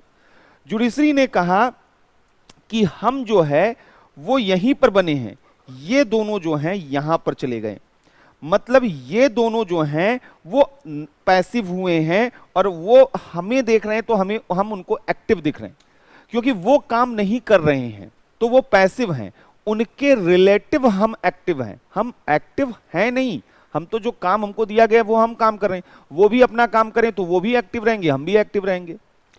तो जुडिशरी का ये मानना था कि ये तो बहुत गलत यहां पर जो है क्रिटिसिज्म है कि हम जो है एक्टिव हो गए और ये गलत है। उन्होंने कहा एक्टिविज्म तो सबके लिए जरूरी है, चाहे वो लेजिस्लेचर, एग्जीक्यूटिव या जुडिशरी हो। तो 90 के डिकेड में इस तरीके से जुडिशरी ने एक्टिविज्म दिखाया और इस एक्टिविज्म का फायदा हुआ, लोगों का फेथ रिस्टोर हुआ, जो गवर्नमेंट था उसका जो आर्बिट्रेरीनेस था उसको चेक और कंट्रोल किया जा सका, यह देखा जा सका कि कॉन्स्टिट्यूशनल जो वैल्यूज थे, जो कॉन्स्टिट्यूशनल सेटअप है उसको यहां पर प्रोटेक्टेड रखा जा सका, जो टाइमली चेंजेस चाहिए थी सोसाइटी में, पॉलिटिकल सिस्टम में, वो जुडिशियल एक्टिविज्म की वजह से आ सके। वीकर सेक्शन ऑफ सोसाइटी का वॉइस जो था उसको यहां पर वह जुडिशरी ने एड्रेस किया, मेन स्ट्रीम के साथ उनको जोड़ा यहां पर। तो इसलिए जुडिशरी का जो एक्टिविज्म था वो अपने आप में बहुत बहुत इंपॉर्टेंट था। लेकिन लेजिस्लेचर और एग्जीक्यूटिव का ये अलग एक वर्जन है। उनका कहना है कि ये जुडिशियल जो एक्टिविज्म के नाम पर यह पॉपुलैरिटी जो टैक्टिस यहां पर चल रही है कि न्यायपालिका में न्यायाधीश अब लोकप्रिय होना चाहते हैं, तो उन्हें लगता है कि ऐसे पीआईएल्स के थ्रू, इस तरीके के निर्णयों के थ्रू बड़े लोकप्रिय हो जाएंगे। लेकिन असल में दिक्कत यह है कि ये जितने भी जजेस हैं ये जनता को रिप्रेजेंट नहीं करते, ये इनके पास पावर जो है वह जनता ने नहीं दिया है। हम इलेक्टेड लोग हैं, हम गवर्नमेंट हैं और हमारे काम को ये रोकने का काम करते हैं। तो जुडिशियल एक्टिविज्म को जो है वह जुडिशियल इंक्रोचमेंट के रूप में देखा जाता है, यानी न्यायिक अतिक्रमण के रूप में देखा जाता है। और जुडिशियल इंक्रोचमेंट का मतलब क्या है कि जहां पर जुडिशरी लेजिस्लेचर और एग्जीक्यूटिव के जो फंक्शन है उनमें इंटरफेयर करती है, जहां पर यह बताती है जुडिशियल रिव्यू के तहत कि आपका यह काम गलत है, आपका यह काम गलत है। तो बोला जाता है कि एक तो जुडिशरी इस रोल में आकर उन्होंने खुद, हम पैसिव नहीं थे, असल में जुडिशरी ने लेजिस्लेचर और एग्जीक्यूटिव का इमेज बहुत डैमेज कर दिया है लोगों की निगाह में। लोगों को लगता है कि एग्जीक्यूटिव और लेजिस्लेचर कानून बन नहीं रहे हैं और पुलिस प्रशासन कोई काम कर नहीं रहा है, जबकि हमारे ऊपर बर्डन बहुत ज्यादा है, जो कॉम्प्लिसिटी है, जो यहां पर प्रॉब्लम्स हैं इनहेरेंट सोसाइटी के, वो असल में जुडिशरी वो ओवरलुक कर देती है, इग्नोर कर देती है। इनका कहना है कि जुडिशरी को मालूम ही नहीं है कि सोशियो इकोनॉमिक प्रैक्टिकलिटी किसे कहते हैं, प्रैक्टिकल डिसीजन किसे कहते हैं। इनको यहां पर सोशियो इकोनॉमिक बैकग्राउंड तो मालूम ही नहीं है। ये आएंगे और बोलेंगे कि कोल अलोकेशन 93 के बाद कैंसिल कर दिए जाएं। सवाल यह है कि 93 के बाद जितने इन्वेस्टर यहां पर आए थे और उन्होंने इन्वेस्टमेंट किया था, अचानक आपने सबका कैंसिल कर दिया, सबका जो फ्यूचर प्लान था वो सब खत्म हो गया। बाहर के जो इन्वेस्टर हैं और घर के भी इन्वेस्टर, वो क्यों यहां पर गवर्नमेंट ऑफ इंडिया पे या गवर्नमेंट ऑफ एनी स्टेट पर बिलीव करेंगे, जब उन्हें लगता है कि अगर यहां कोई भी, यहां तो भारत में निवेश करना ही खराब है, यहां इन्वेस्टमेंट कीजिए और जुडिशरी मामला चला जाएगा और पूरा का पूरा लेने देने पड़ जाएंगे। तो एंटी डेवलपमेंट जो है वह यह एक आप एक्टिविटी करते हैं, आप विकास विरोधी काम करते हैं जिस तरीके से आपके निर्णय आते हैं। आपने हमें पॉलिसी पैरालिसिस और इंप्लीमेंटेशन पैरालिसिस के लेवल तक पहुंचा दिया है। कानून हम बना नहीं पा रहे हैं, हम लागू नहीं कर पा रहे हैं, हर जगह जुडिशरी, हर जगह जुडिशरी, हमें काम करने का मौका नहीं दिया जा रहा है। हम पैसिव नहीं है, आपने पैसिव बना दिया है, ऐसा कहना है यहां पर लेजिस्लेचर और एग्जीक्यूटिव का।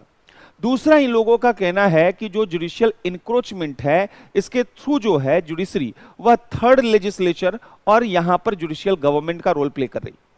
और ये रोल अगर ये प्ले कर रही है तो कैसे कर रही है? ये कानून बना रही है, ये कमेटियां गठित कर रही है, ये आदेश दे रही है, इनका काम है ही नहीं। और न तो इनको मालूम है कि क्या होना चाहिए। इन्होंने बोल दिया कि गेहूं का मुफ्त में वितरण कर दीजिए जो नष्ट हो रहा है, इनको इन्फ्लेशन के बारे में जानकारी भी नहीं है। यहां पे इन्होंने कह दिया कि काला धन जो है उसके लिए कमेटी बनाई जाए, उसको लाने की कोशिश की जाए। तो वहां पर स्विस बैंक से लेकर और तमाम चीजें जो हैं उनमें क्या और कैसे जो है कॉम्प्लिकेशंस आएंगे ये गवर्नमेंट को मालूम है, इनको नहीं मालूम है।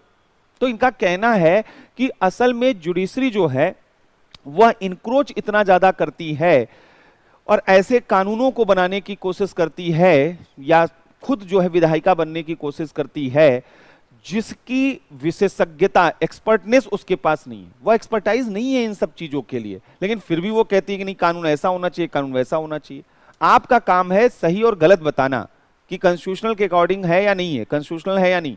आप यहां पर बताने लगते हैं कि नहीं ये होना चाहिए, आप ऑप्शन देना स्टार्ट कर देते हैं।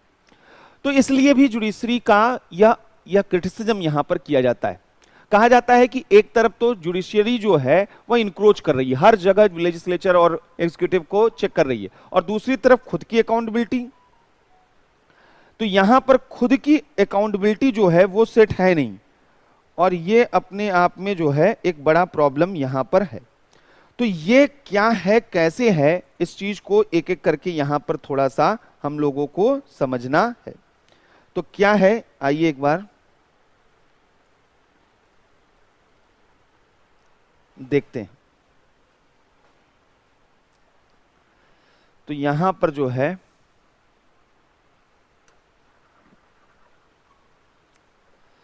क्या है, एक एक करके देखते हैं। तो न्यायिक सक्रियता, पहले तो आशय क्या है कि जब जुडिशरी द्वारा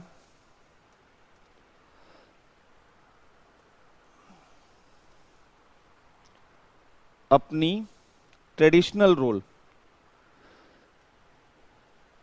परंपरागत भूमिका के साथ कोई नई और पहलकारी भूमिका,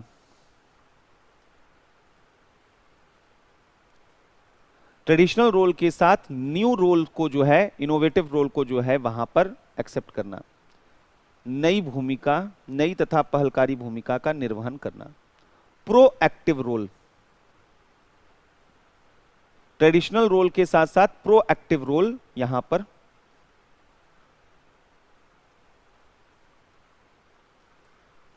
को एक्सेप्ट करना। जैसे हमने कहा कि ये केशवानंद भारती केस में आप देख सकते हैं, जहां पर बेसिक स्ट्रक्चर का कंसेप्ट आया। मेनका गांधी केस में देख सकते हैं राइट टू लाइफ और ड्यू प्रोसेस ऑफ लॉ की बात की गई थी। एसपी गुप्ता केस में, जिसमें पीआईएल का मामला आया था। तो ये ऐसे मामले थे यहां पर। तो ये सब जो है यहां पर जो है इनमें हम देख सकते हैं। तो अब सीधे हम लोग पॉइंट पे आते हैं। जुडिशियल एक्टिविज्म जो है यहां पर के फेवर में और अगेंस्ट में के पक्ष में तर्क क्या है। जुडिशियल एक्टिविज्म के फेवर में क्या क्या तर्क है। तो हमने कहा कि पहली चीज है कि जो पार्लियामेंट का पैसिवनेस था या डिविएशन था, उसको जो है यहां पर उस पृष्ठभूमि में जो है यहां पर लोगों का संविधान में और लोगों का लोकतंत्र में विश्वास बनाए रखने के लिए जरूरी था। तो यहां पर न्यायिक सक्रियता जो है वह नागरिकों की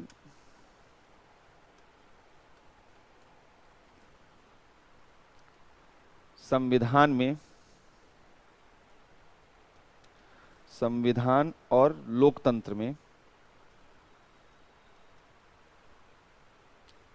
आस्था बनाए रखने के लिए, उनके फेथ को बनाए रखने के लिए जरूरी था। विशेषकर कब, स्पेशली जब वहां पर यह दोनों गवर्नमेंट के दो अदर ब्रांचेस पैसिव दिखाई दे रहे थे। विशेषकर जब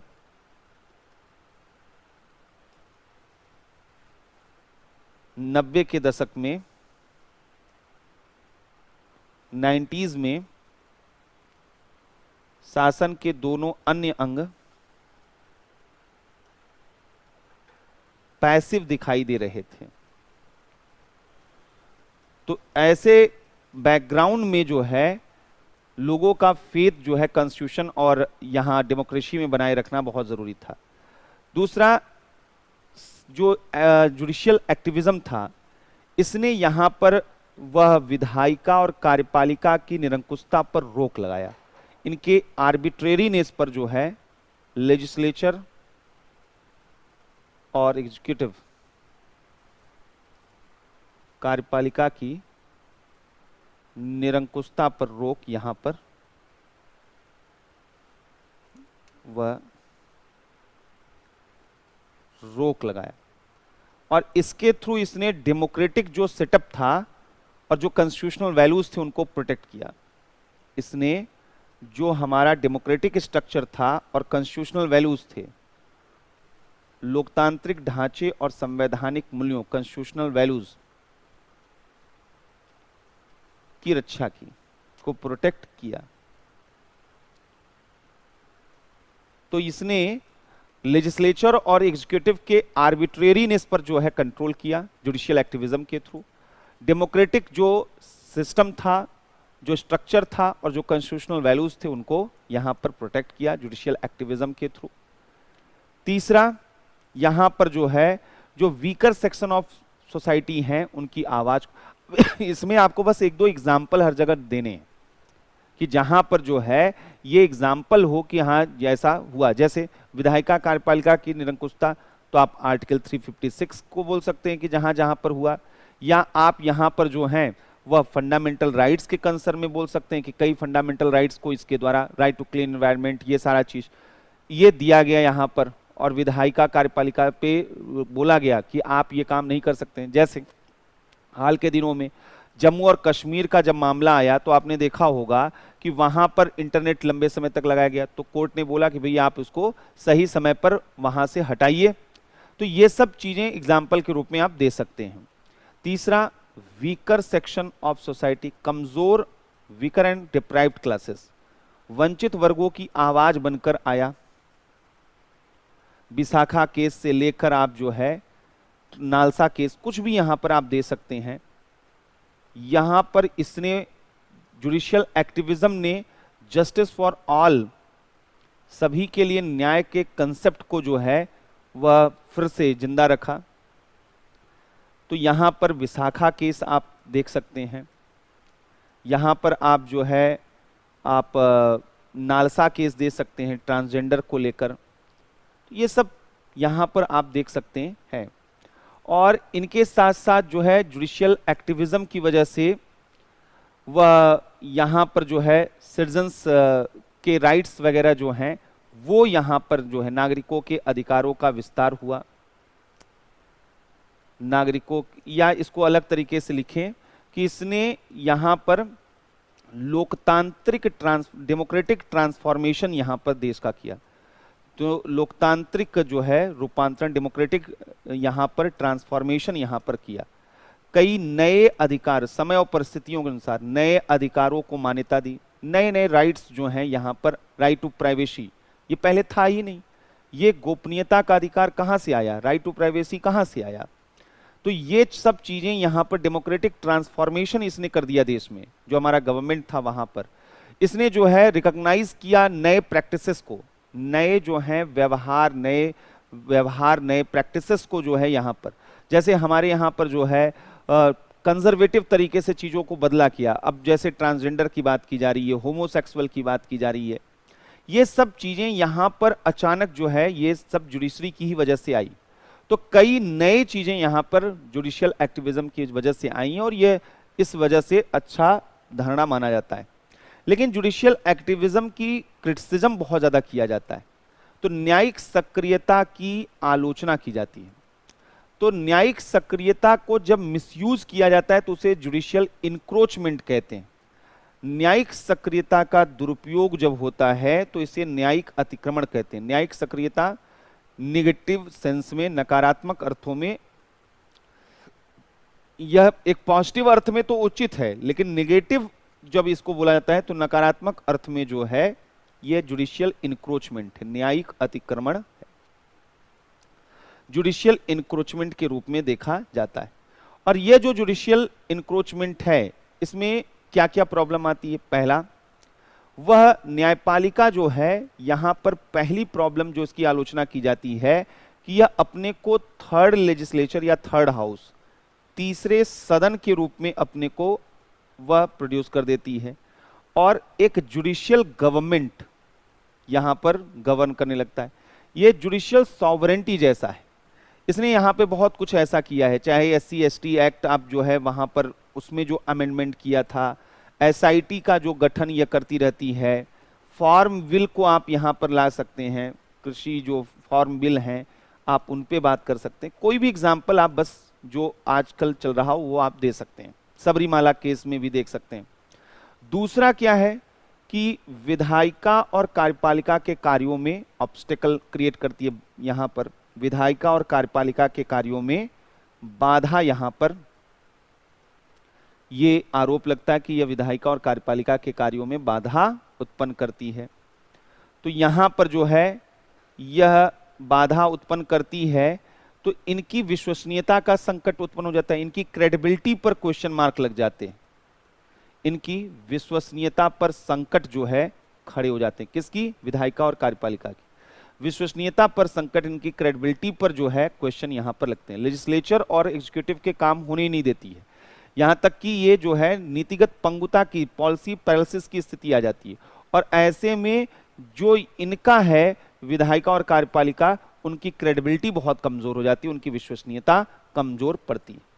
चौथा, यहां पर जो है यह तीसरा माना जाता है कि यह इसके निर्णय जो हैं वह न्यायपालिका जो है वह यहां पर न्यायपालिका के निर्णयों में सोशियो इकोनॉमिक बैकग्राउंड को इग्नोर किया जाता है, कि निर्णयों में सोशियो इकोनॉमिक जो सर्कमस्टांसेस हैं, सिचुएशन है या बैकग्राउंड्स हैं, सामाजिक आर्थिक परिस्थितियों की उपेक्षा की जाती है। सामाजिक आर्थिक जो परिस्थितियां हैं उनको इग्नोर किया जाता है। तो अव्यावहारिक यहां पर डिसीजन होते हैं, तो बोला जाता है कि ये इम्प्रैक्टिकल जो है अव्यावहारिक निर्णय देती है, अव्यावहारिक निर्णय देती है।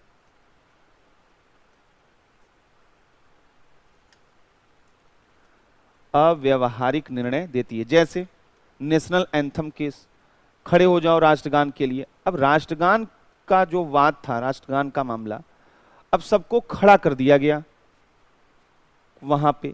ये सब ऐसी चीजें हैं जो अंदर से आनी चाहिए। फोर्स्ड पैट्रियाटिज्म जो है या कल्चर या कोई भी चीज, यकीन मानिए कि वो कभी सरवाइव कर ही नहीं सकती। अगर आप ये सोच रहे हैं कि आप अपनी संस्कृति को धम के जरिए जो है कि लोग जो है अब संस्कृति कर रहे हैं, लोग हमारे धर्म को गाली दे रहे हैं, लोग ये कर रहे हैं, हम दबा के जो है वहां पर करेंगे, ऐसा नहीं हो पाएगा। यही वजह है जितने भी रिलीजन वो तलवारों पर टिके रहे वह इतिहास में बहुत लंबे समय तक नहीं चले।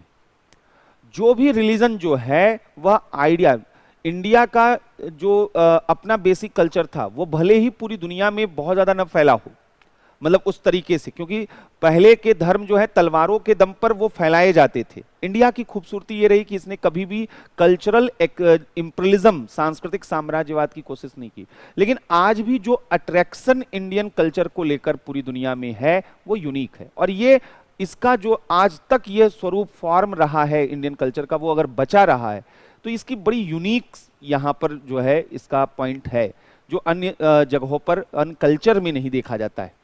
तो यहाँ पर, और ये इसका बहुत बड़ा रीजन क्या रहा कि इंडिया में कल्चर ज्यादा इफेक्टिव रहा बजाय कि रिलीजन के। यहाँ पर धर्म जो है उतना बड़ा मुद्दा कभी नहीं रहा। इवन हिंदू रिलीजन तो लोगों के द्वारा दिया गया नाम था, अदरवाइज यहाँ पर जो है ये एक ऐसा परंपरा, एक ऐसा ट्रेडिशन था जो बंधे हुए लोग नहीं थे।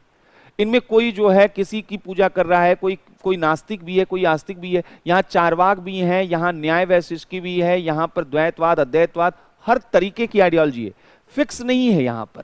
यही इंडिया की सबसे बड़ी विशेषता रही है। यहाँ पर जो डाइवर्सिटी ऑफ फिलॉसफी रही है, यहाँ पर आप जो है इस यहाँ पे भारत में आएंगे आपको हर तरीके की चीजें यहाँ पर मिलेंगी। ये इसकी अपनी ब्यूटी है, तो ये यहाँ पर देखा जाता है। तो यहाँ बोला गया कि भाई न्यायपालिका जो है वो इम्प्रैक्टिकल डिसीजन देता है। तो राष्ट्रगान को थोप कर कि फोर्स करके कि नहीं खड़े होकर चलो आप राष्ट्रगान के प्रति सम्मान दिखाओ, ये सफल हो भी नहीं पाया। इसी तरीके से यहां पर क्या है कि न्यायिक सक्रियता तो है, न्यायिक अतिक्रमण तो यहां पर सक्रियता तो है, पर न्यायिक जवाबदेहिता नहीं है। आप खुद अकाउंटेबल नहीं है, आप न्यायिक जवाबदेहिता नहीं है, ये जो है इनकी अकाउंटेबिलिटी जो है वो सेट नहीं है। जुडिशियल करप्शन बढ़ रहा है। यहां पर एनजेएसी केस आया, एनजेएसी को अवैध घोषित कर दिया। क्यों? क्योंकि आप अपने पावर को कंट्रोल नहीं करना चाहते हैं, दूसरों के पावर को, आप अपने पावर को कट करते हुए नहीं देखना चाहते, दूसरे के पावर को कंट्रोल कर रहे हैं। जुडिशियल करप्शन यहां पर बढ़ रहा है। क्यों बढ़ रहा है? आपने ऐसा क्या यहां पर जो है जुडिशियल जो है डिसिप्लिनरी एक्शंस नहीं हो रहे हैं, बहुत ज्यादा वहां पर मिसबिहेव हो रहे हैं। तो इन ये चीजें भी यहां पर देखनी होंगी। कुल मिलाकर जो जुडिशियल इंक्रोचमेंट है वह डेमोक्रेसी और यह जो है संविधान के लिए खतरा है। अगर संक्षेप में बोलें तो न्यायिक अतिक्रमण जो है वह, यह न्यायिक अतिक्रमण, जुडिशियल इंक्रोचमेंट, इसमें कहीं कोई डाउट नहीं है कि लोकतंत्र और संविधान के लिए खतरा है। यह एक थ्रेट है डेमोक्रेसी और कॉन्स्टिट्यूशन के सामने, लोकतंत्र और संविधान के सामने खतरा है। लेकिन यहां पर जो है इसका मतलब यह नहीं है कि जो जुडिशरी का पॉजिटिव रोल है उसको हम यहां पर वह खत्म कर दें। तो लेकिन न्यायपालिका की सकारात्मक भूमिका जो है आज की जरूरत है, न्यायपालिका की सकारात्मक भूमिका आज की जरूरत है। और इस वजह से यहां पर डिबेट यह होना चाहिए कि जुडिशियल एक्टिविज्म या जुडिशियल इंक्रोचमेंट नहीं, हर एक अंग अपनी अपनी भूमिका सही तरीके से निभाएं और यहां सुप्रीमेसी की लड़ाई न चले, बल्कि यहां पर जो है चेक एंड बैलेंस के जरिए वह डेमोक्रेसी को स्ट्रेंथन करने की जरूरत है। तो ये एक ओवरऑल जो है यहां पर था।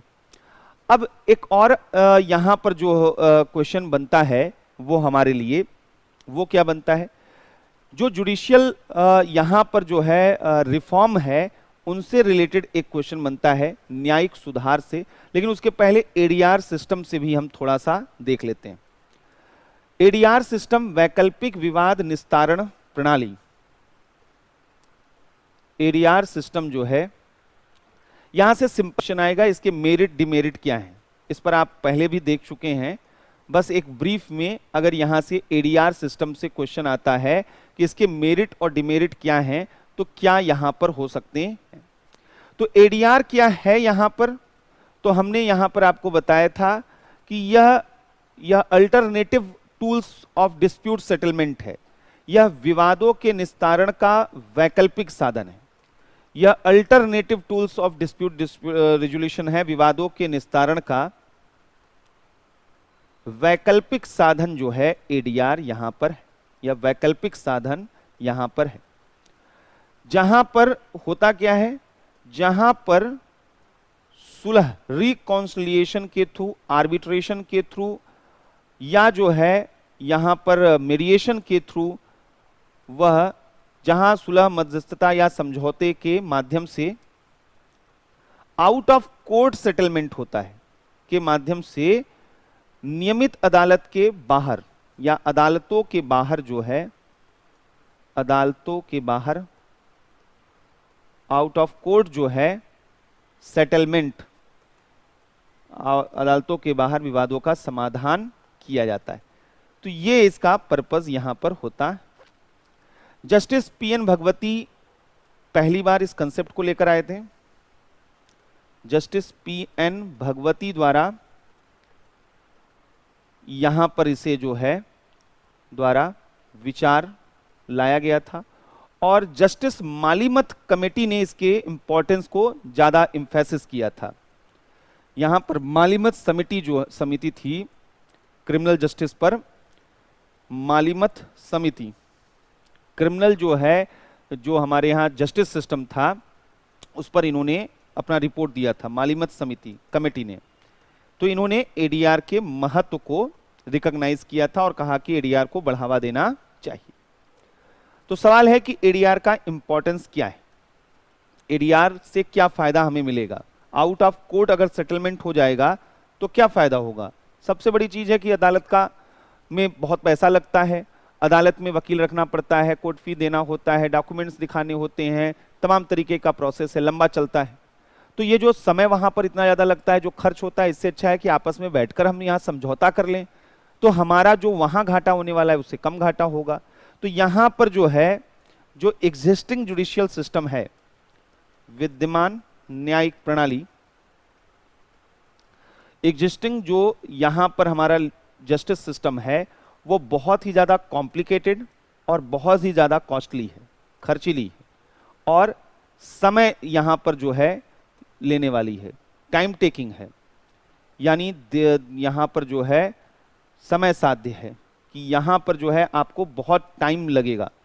तो इसलिए जो है एडीआर जो है यहां पर इसका एक अच्छा सलूशन है।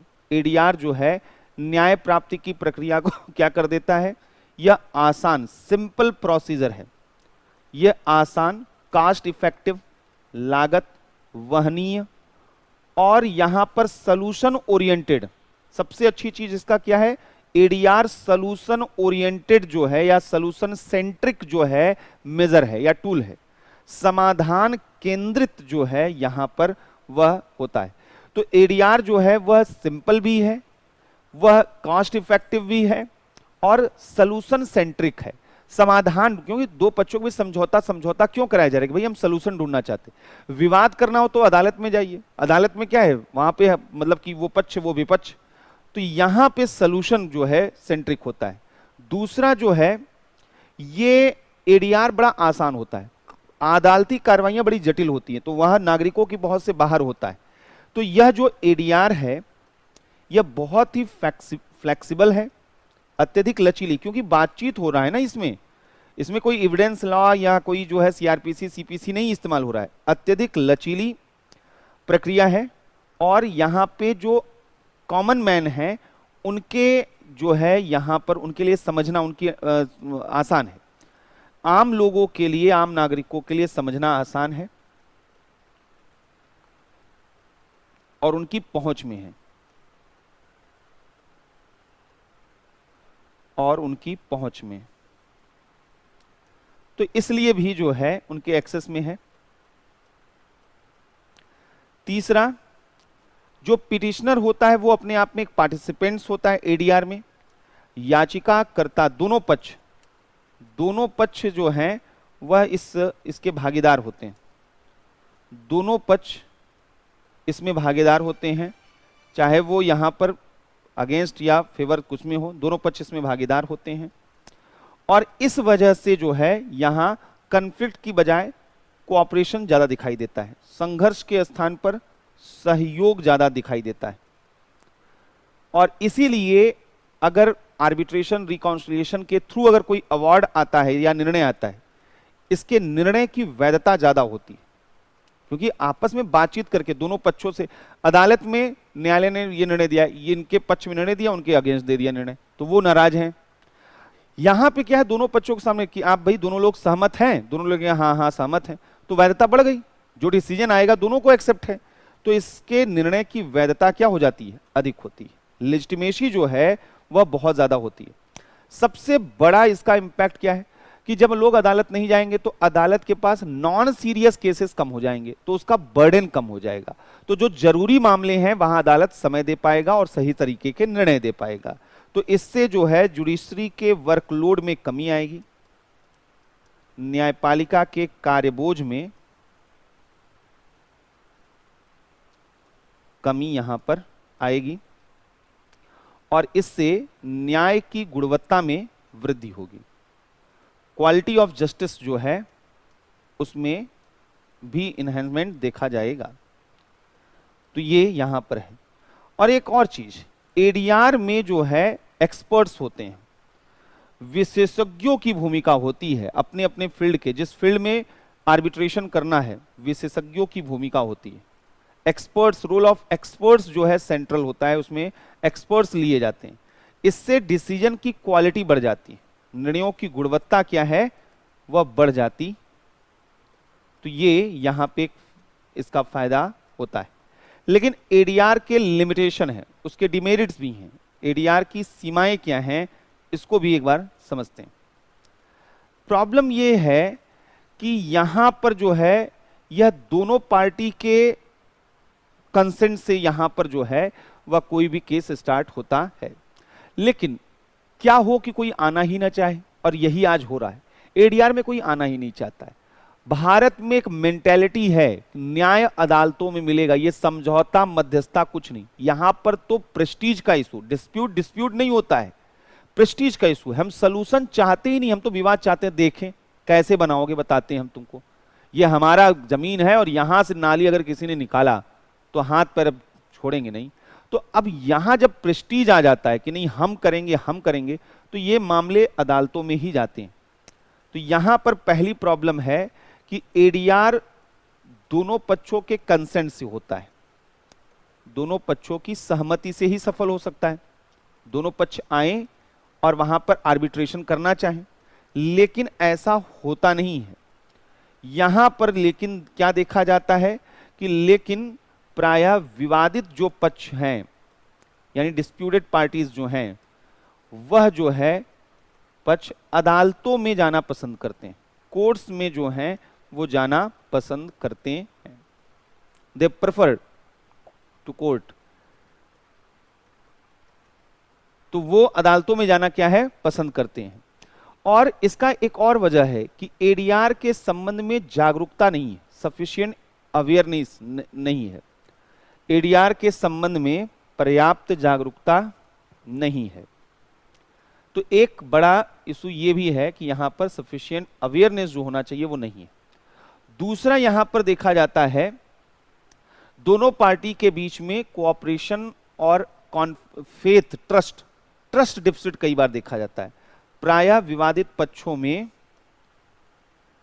और अगर ऐसा है विवादित पक्षों में ट्रस्ट डिफिसिट, विश्वास संकट देखा जाता है। और अगर ऐसा है एक दूसरे को लेकर बायसनेस है, तो आप बैठा दीजिए चाहे बड़े से बड़े एक्सपर्ट को, कोई सलूशन नहीं निकलने वाला है। तो अंतिम समाधान तक पहुंचना क्या हो जाता है, कठिन हो जाता है। फाइनल सलूशन जो है वह मुश्किल हो जाता है। तो यह भी एक बड़ी प्रॉब्लम है। तीसरा एक बड़ा प्रॉब्लम क्या है, मीडिएटर अच्छे मिल जाएं। अब मैं मीडिएटर हूं, दो लोगों के बीच मुझे विवाद चल रहा था, मैंने कहा कोई बात नहीं, आइए हम लोग इसका सॉर्ट आउट करते हैं। अब यहां पर मैंने एक दिन पहले इनसे बात कर लिया, एक पक्ष से हमने कहा 5 लाख रुपए दीजिए, मामला हम जो है आपके फेवर में, ऐसी बातचीत करेंगे आपके फेवर में आ जाए। फिर दूसरे पक्ष से भी हमने बात कर लिया, या इस तरीके से जो है यहां पर बातचीत हुई, यानी गलत फेवरिज्म। अब मीडिएटर ही अगर गलत हो, अगर वो जो है यहां ऐसा इन्फ्लुएंस क्रिएट करने की कोशिश करे कि एक पार्टी को डिफीट कराना है, दूसरी पार्टी को जिताना है, वह फेयर तरीके से, न्यूट्रल तरीके से, बैलेंस तरीके से कर ही नहीं रहा है। तो यहां पर जो है गलत मध्यस्थों के कारण पूरी प्रक्रिया ही जो है वह फॉल्टी हो जाती है, संपूर्ण प्रक्रिया ही त्रुटिपूर्ण हो जाती है। तो सबसे बड़ा यहां पर लिमिटेशन है कि कई बार मध्यस्थ नहीं होते और इनका कोई रिकॉर्ड नहीं होता है। एडीआर जो है, जो तंत्र हैं, इनका रिकॉर्ड नहीं है, इनके निर्णयों का, इनके अवार्ड का रिकॉर्ड नहीं होता है। अवार्ड का रिकॉर्ड न होने का एक जो नुकसान ये होता है कि भविष्य के मामलों में आज के निर्णयों का कोई इस्तेमाल नहीं हो पाता। जैसे सुप्रीम कोर्ट में कोई मामला लेकर जाइए, आज से 10 साल पहले उन्होंने जो डिसीजन दिया था उसको बेस बनाकर आज के डिसीजन को जो है वहां किया जा सकता है, लेकिन यहां पर जो है ऐसा नहीं होता है। तो इनके अवार्ड का रिकॉर्ड नहीं होता है, तो भविष्य के लिए जो है, भविष्य के मामलों में उपयोग नहीं हो पाता है। तो कुल मिलाकर क्या होना चाहिए, तो एडीआर को लेकर एक अवेयरनेस होना चाहिए, जागरूकता।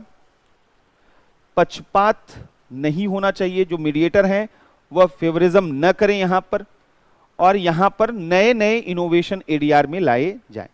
अब अंतिम जो क्वेश्चन यहां पर है, अगर पूछा जाए कि जुडिशरी में क्या रिफॉर्म होना चाहिए, तो जुडिशियल रिफॉर्म की बात एक बार हम लोग यहां पर देख लेते हैं। तो जुडिशियल रिफॉर्म यहां पर देखते हैं कि न्यायिक सुधार जो हैं वो क्या होने चाहिए। और जुडिशियल रिफॉर्म हम लोग शुरू करें इसके पहले हम लोग जुडिशियल सिस्टम में चैलेंजेस को पहले हम लोग देखेंगे, तो पहले हम लोग देखें कि क्या चुनौतियां हैं, ये पॉइंट वाइज हमारे दिमाग में होनी चाहिए। पहला प्रॉब्लम्स क्या है? एक्सेसिबिलिटी। सबसे बड़ी बात है न्याय तक पहुंच नहीं। तो यहां तक जो है न्याय तक सभी की पहुंच नहीं है, एक्सेसिबिलिटी की प्रॉब्लम है। पहला प्रॉब्लम एक्सेसिबिलिटी तक है। जस्टिस फॉर ऑल हम लोग कहते हैं, लेकिन ये नहीं है। और यहां पर जो है खासकर जो कमजोर और वंचित वर्ग हैं वहां तक नहीं है। तो न्याय प्राप्त करना अभी क्या है? अत्यंत खर्चीला है, या न्यायिक जो हमारी प्रणाली है वह जटिल और खर्चीली है, बहुत ही ज्यादा जटिल, खर्चीली, और यहां पर विलंब है। तो यहां पर ये एक प्रॉब्लम आता है। यहां पर बोला भी जाता है देर से न्याय होने का मतलब न्याय न होना है, यानी जस्टिस डिले यानी जस्टिस डिनायल। अगर न्याय में देरी हो रही है, विलंब से न्याय न्याय न होने जैसा है, न्याय न होना है। तो विलंब से अगर न्याय हो रहा है तो कोई मतलब ही नहीं है। तो यहां पर जो है, और अगर आज हम देखें तो 3 करोड़ से अधिक मामले न्यायालयों में लंबित हैं। 3 करोड़ से अधिक मामले जो हैं वह कोर्ट में पेंडिंग है, न्यायालयों में लंबित देखे जा रहे हैं। दूसरा प्रॉब्लम यहां पे क्या आ रहा है? दूसरा प्रॉब्लम आ रहा है जो जुडिशियल करप्शन बढ़ रहा है, न्यायिक भ्रष्टाचार बढ़ रहा है, और जो जुडिशियल मिसबिहेव, न्यायिक भ्रष्टाचार तथा कदाचार की जो घटनाएं हैं वो यहां पर दिखाई दे रही हैं। ये एक अपने आप में जो है यहां पर बड़ा प्रॉब्लम लेकर आती। फिर जुडिशियल यहां पर जो है इंक्रोचमेंट, न्यायिक अतिक्रमण की घटनाएं भी देखी जा रही हैं। इसकी वजह से कन्फ्लिक्ट्स जो है यहां पर बढ़ रहे हैं सरकार न्यायपालिका के बीच में।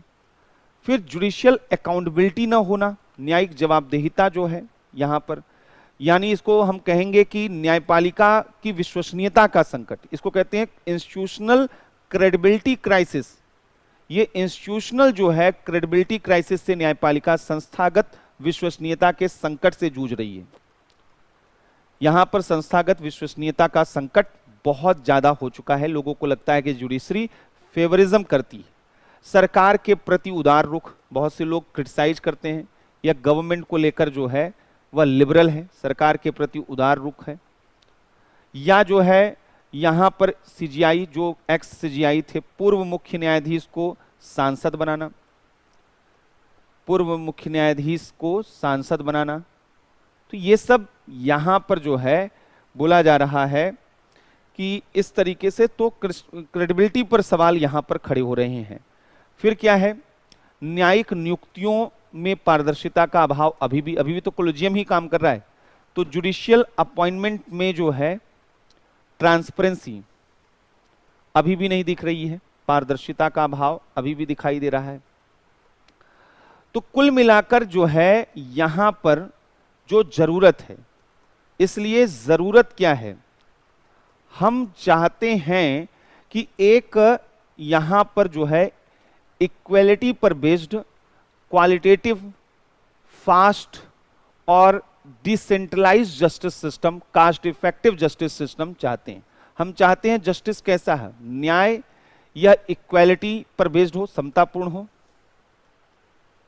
समतापूर्ण हो, इक्विटी बेस्ड हो, क्वालिटेटिव हो, गुणवत्तापूर्ण हो, त्वरित हो, फास्ट हो, स्पीडी हो, डिसेंट्रलाइज्ड हो, विकेंद्रित हो, और कास्ट इफेक्टिव हो।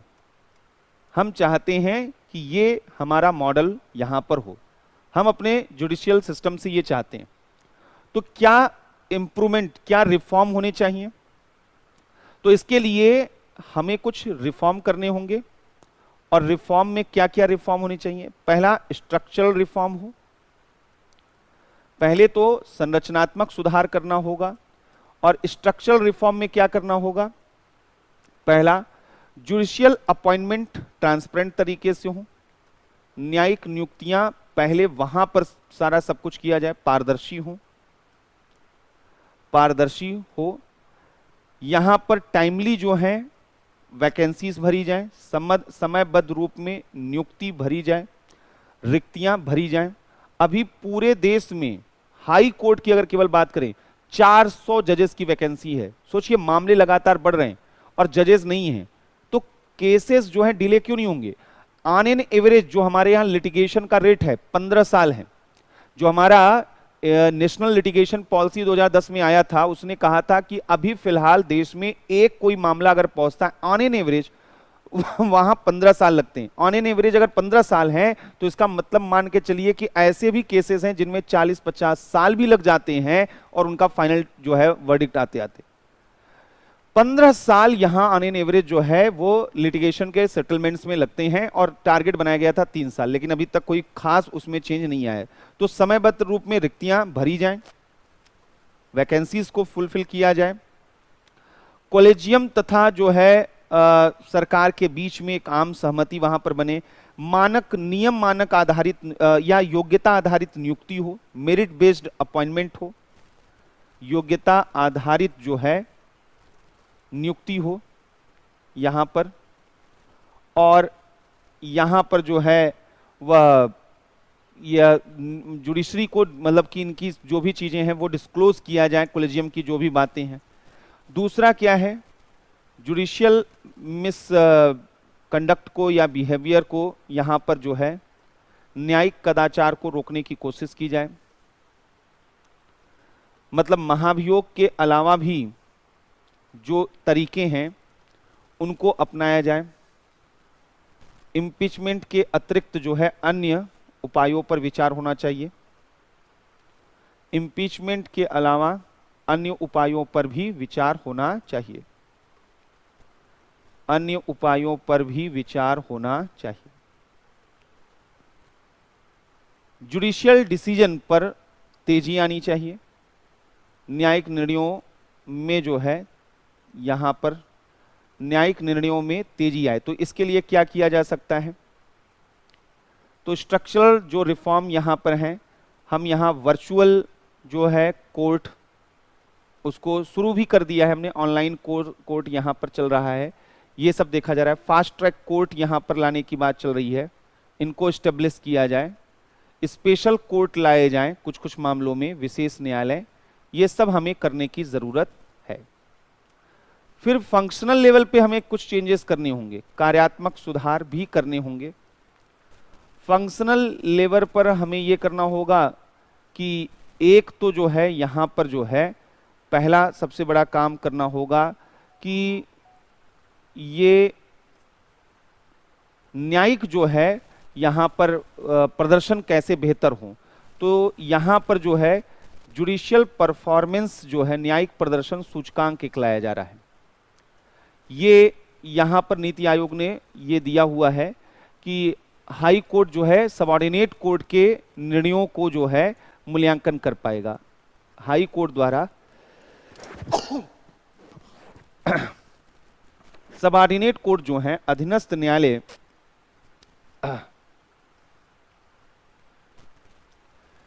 के प्रदर्शन की समीक्षा, परफॉर्मेंस को रिव्यू किया जाएगा इस इंडेक्स के माध्यम से, जुडिशियल परफॉर्मेंस इंडेक्स। तो पहले तो कैसे जो है काम परफॉर्मेंस जो है वह कैसे ज्यादा बढ़े, इसके लिए यहां पर, क्योंकि इसमें एक टाइम लिमिट यहां पर समय सीमा निर्धारित की जाएगी कि इतने समय में मामलों का निपटारा सेटलमेंट हो जाना चाहिए। दूसरा यहां पर क्या है, न्यायपालिका के यहां प्रशासनिक कार्यों को कम करने की जरूरत है। जो एडमिनिस्ट्रेटिव वर्क करती है जुडिशरी उसको यहां पर जो है थोड़ा सा कम करने की जरूरत है या खत्म करने की जरूरत है। इसीलिए नीति आयोग ने एक और रिकमेंडेशन दिया है। नीति आयोग ने कहा है कि एक सेपरेट कैडर फॉर जुडिशरी बनाया जाए। मतलब जैसे आप न्यायपालिका में जाएंगे तो वहां और भी स्टाफ है, केवल जज तो है नहीं, जज के अलावा तमाम लोग हैं ना। वो जो लोग हैं वो कौन हैं, तो वो लोग जो वहां पर अभी अपॉइंट किए जा रहे हैं वो जज हाई कोर्ट या सुप्रीम कोर्ट के द्वारा अपॉइंट किए जा रहे हैं, लेकिन उनके अपॉइंटमेंट का जो तौर तरीका है उसमें उलझना पड़ता है जजेस को कि क्या होगा, कैसे अपॉइंटमेंट। कहा गया एक सेपरेट कैडर, सरकार जो है एग्जाम ले और एग्जाम को लेकर उसमें लोगों को भेज दे। तो नीति आयोग ने कहा है कि पृथक कैडर यहां पर इनके लिए बनाया जाए, पृथक प्रशासनिक कैडर जो है वहां पर एडमिनिस्ट्रेटिव कैडर इनके लिए बनाया जाए, ये भी बोला जा रहा है। फिर बोला जा रहा है कि जो हमारे यहाँ पर जो जुडिशियल सिस्टम है ना, उसमें हमें चेंज करना होगा। तो यहाँ पर जो है वह न्यायिक प्रणाली में जो है वह इम्प्रूवमेंट करना होगा पूरा का पूरा। जैसे पुराने कानून हैं उनको खत्म कर दिए जाए, पुराने कानूनों की समाप्ति हो, पुलिस रिफॉर्म हो, ये सब चीजें यहाँ पर होने की बात की जा रही। तो ये सब हैं जो जुडिशियल रिफॉर्म के तहत हम लोग यहाँ पर देख रहे थे।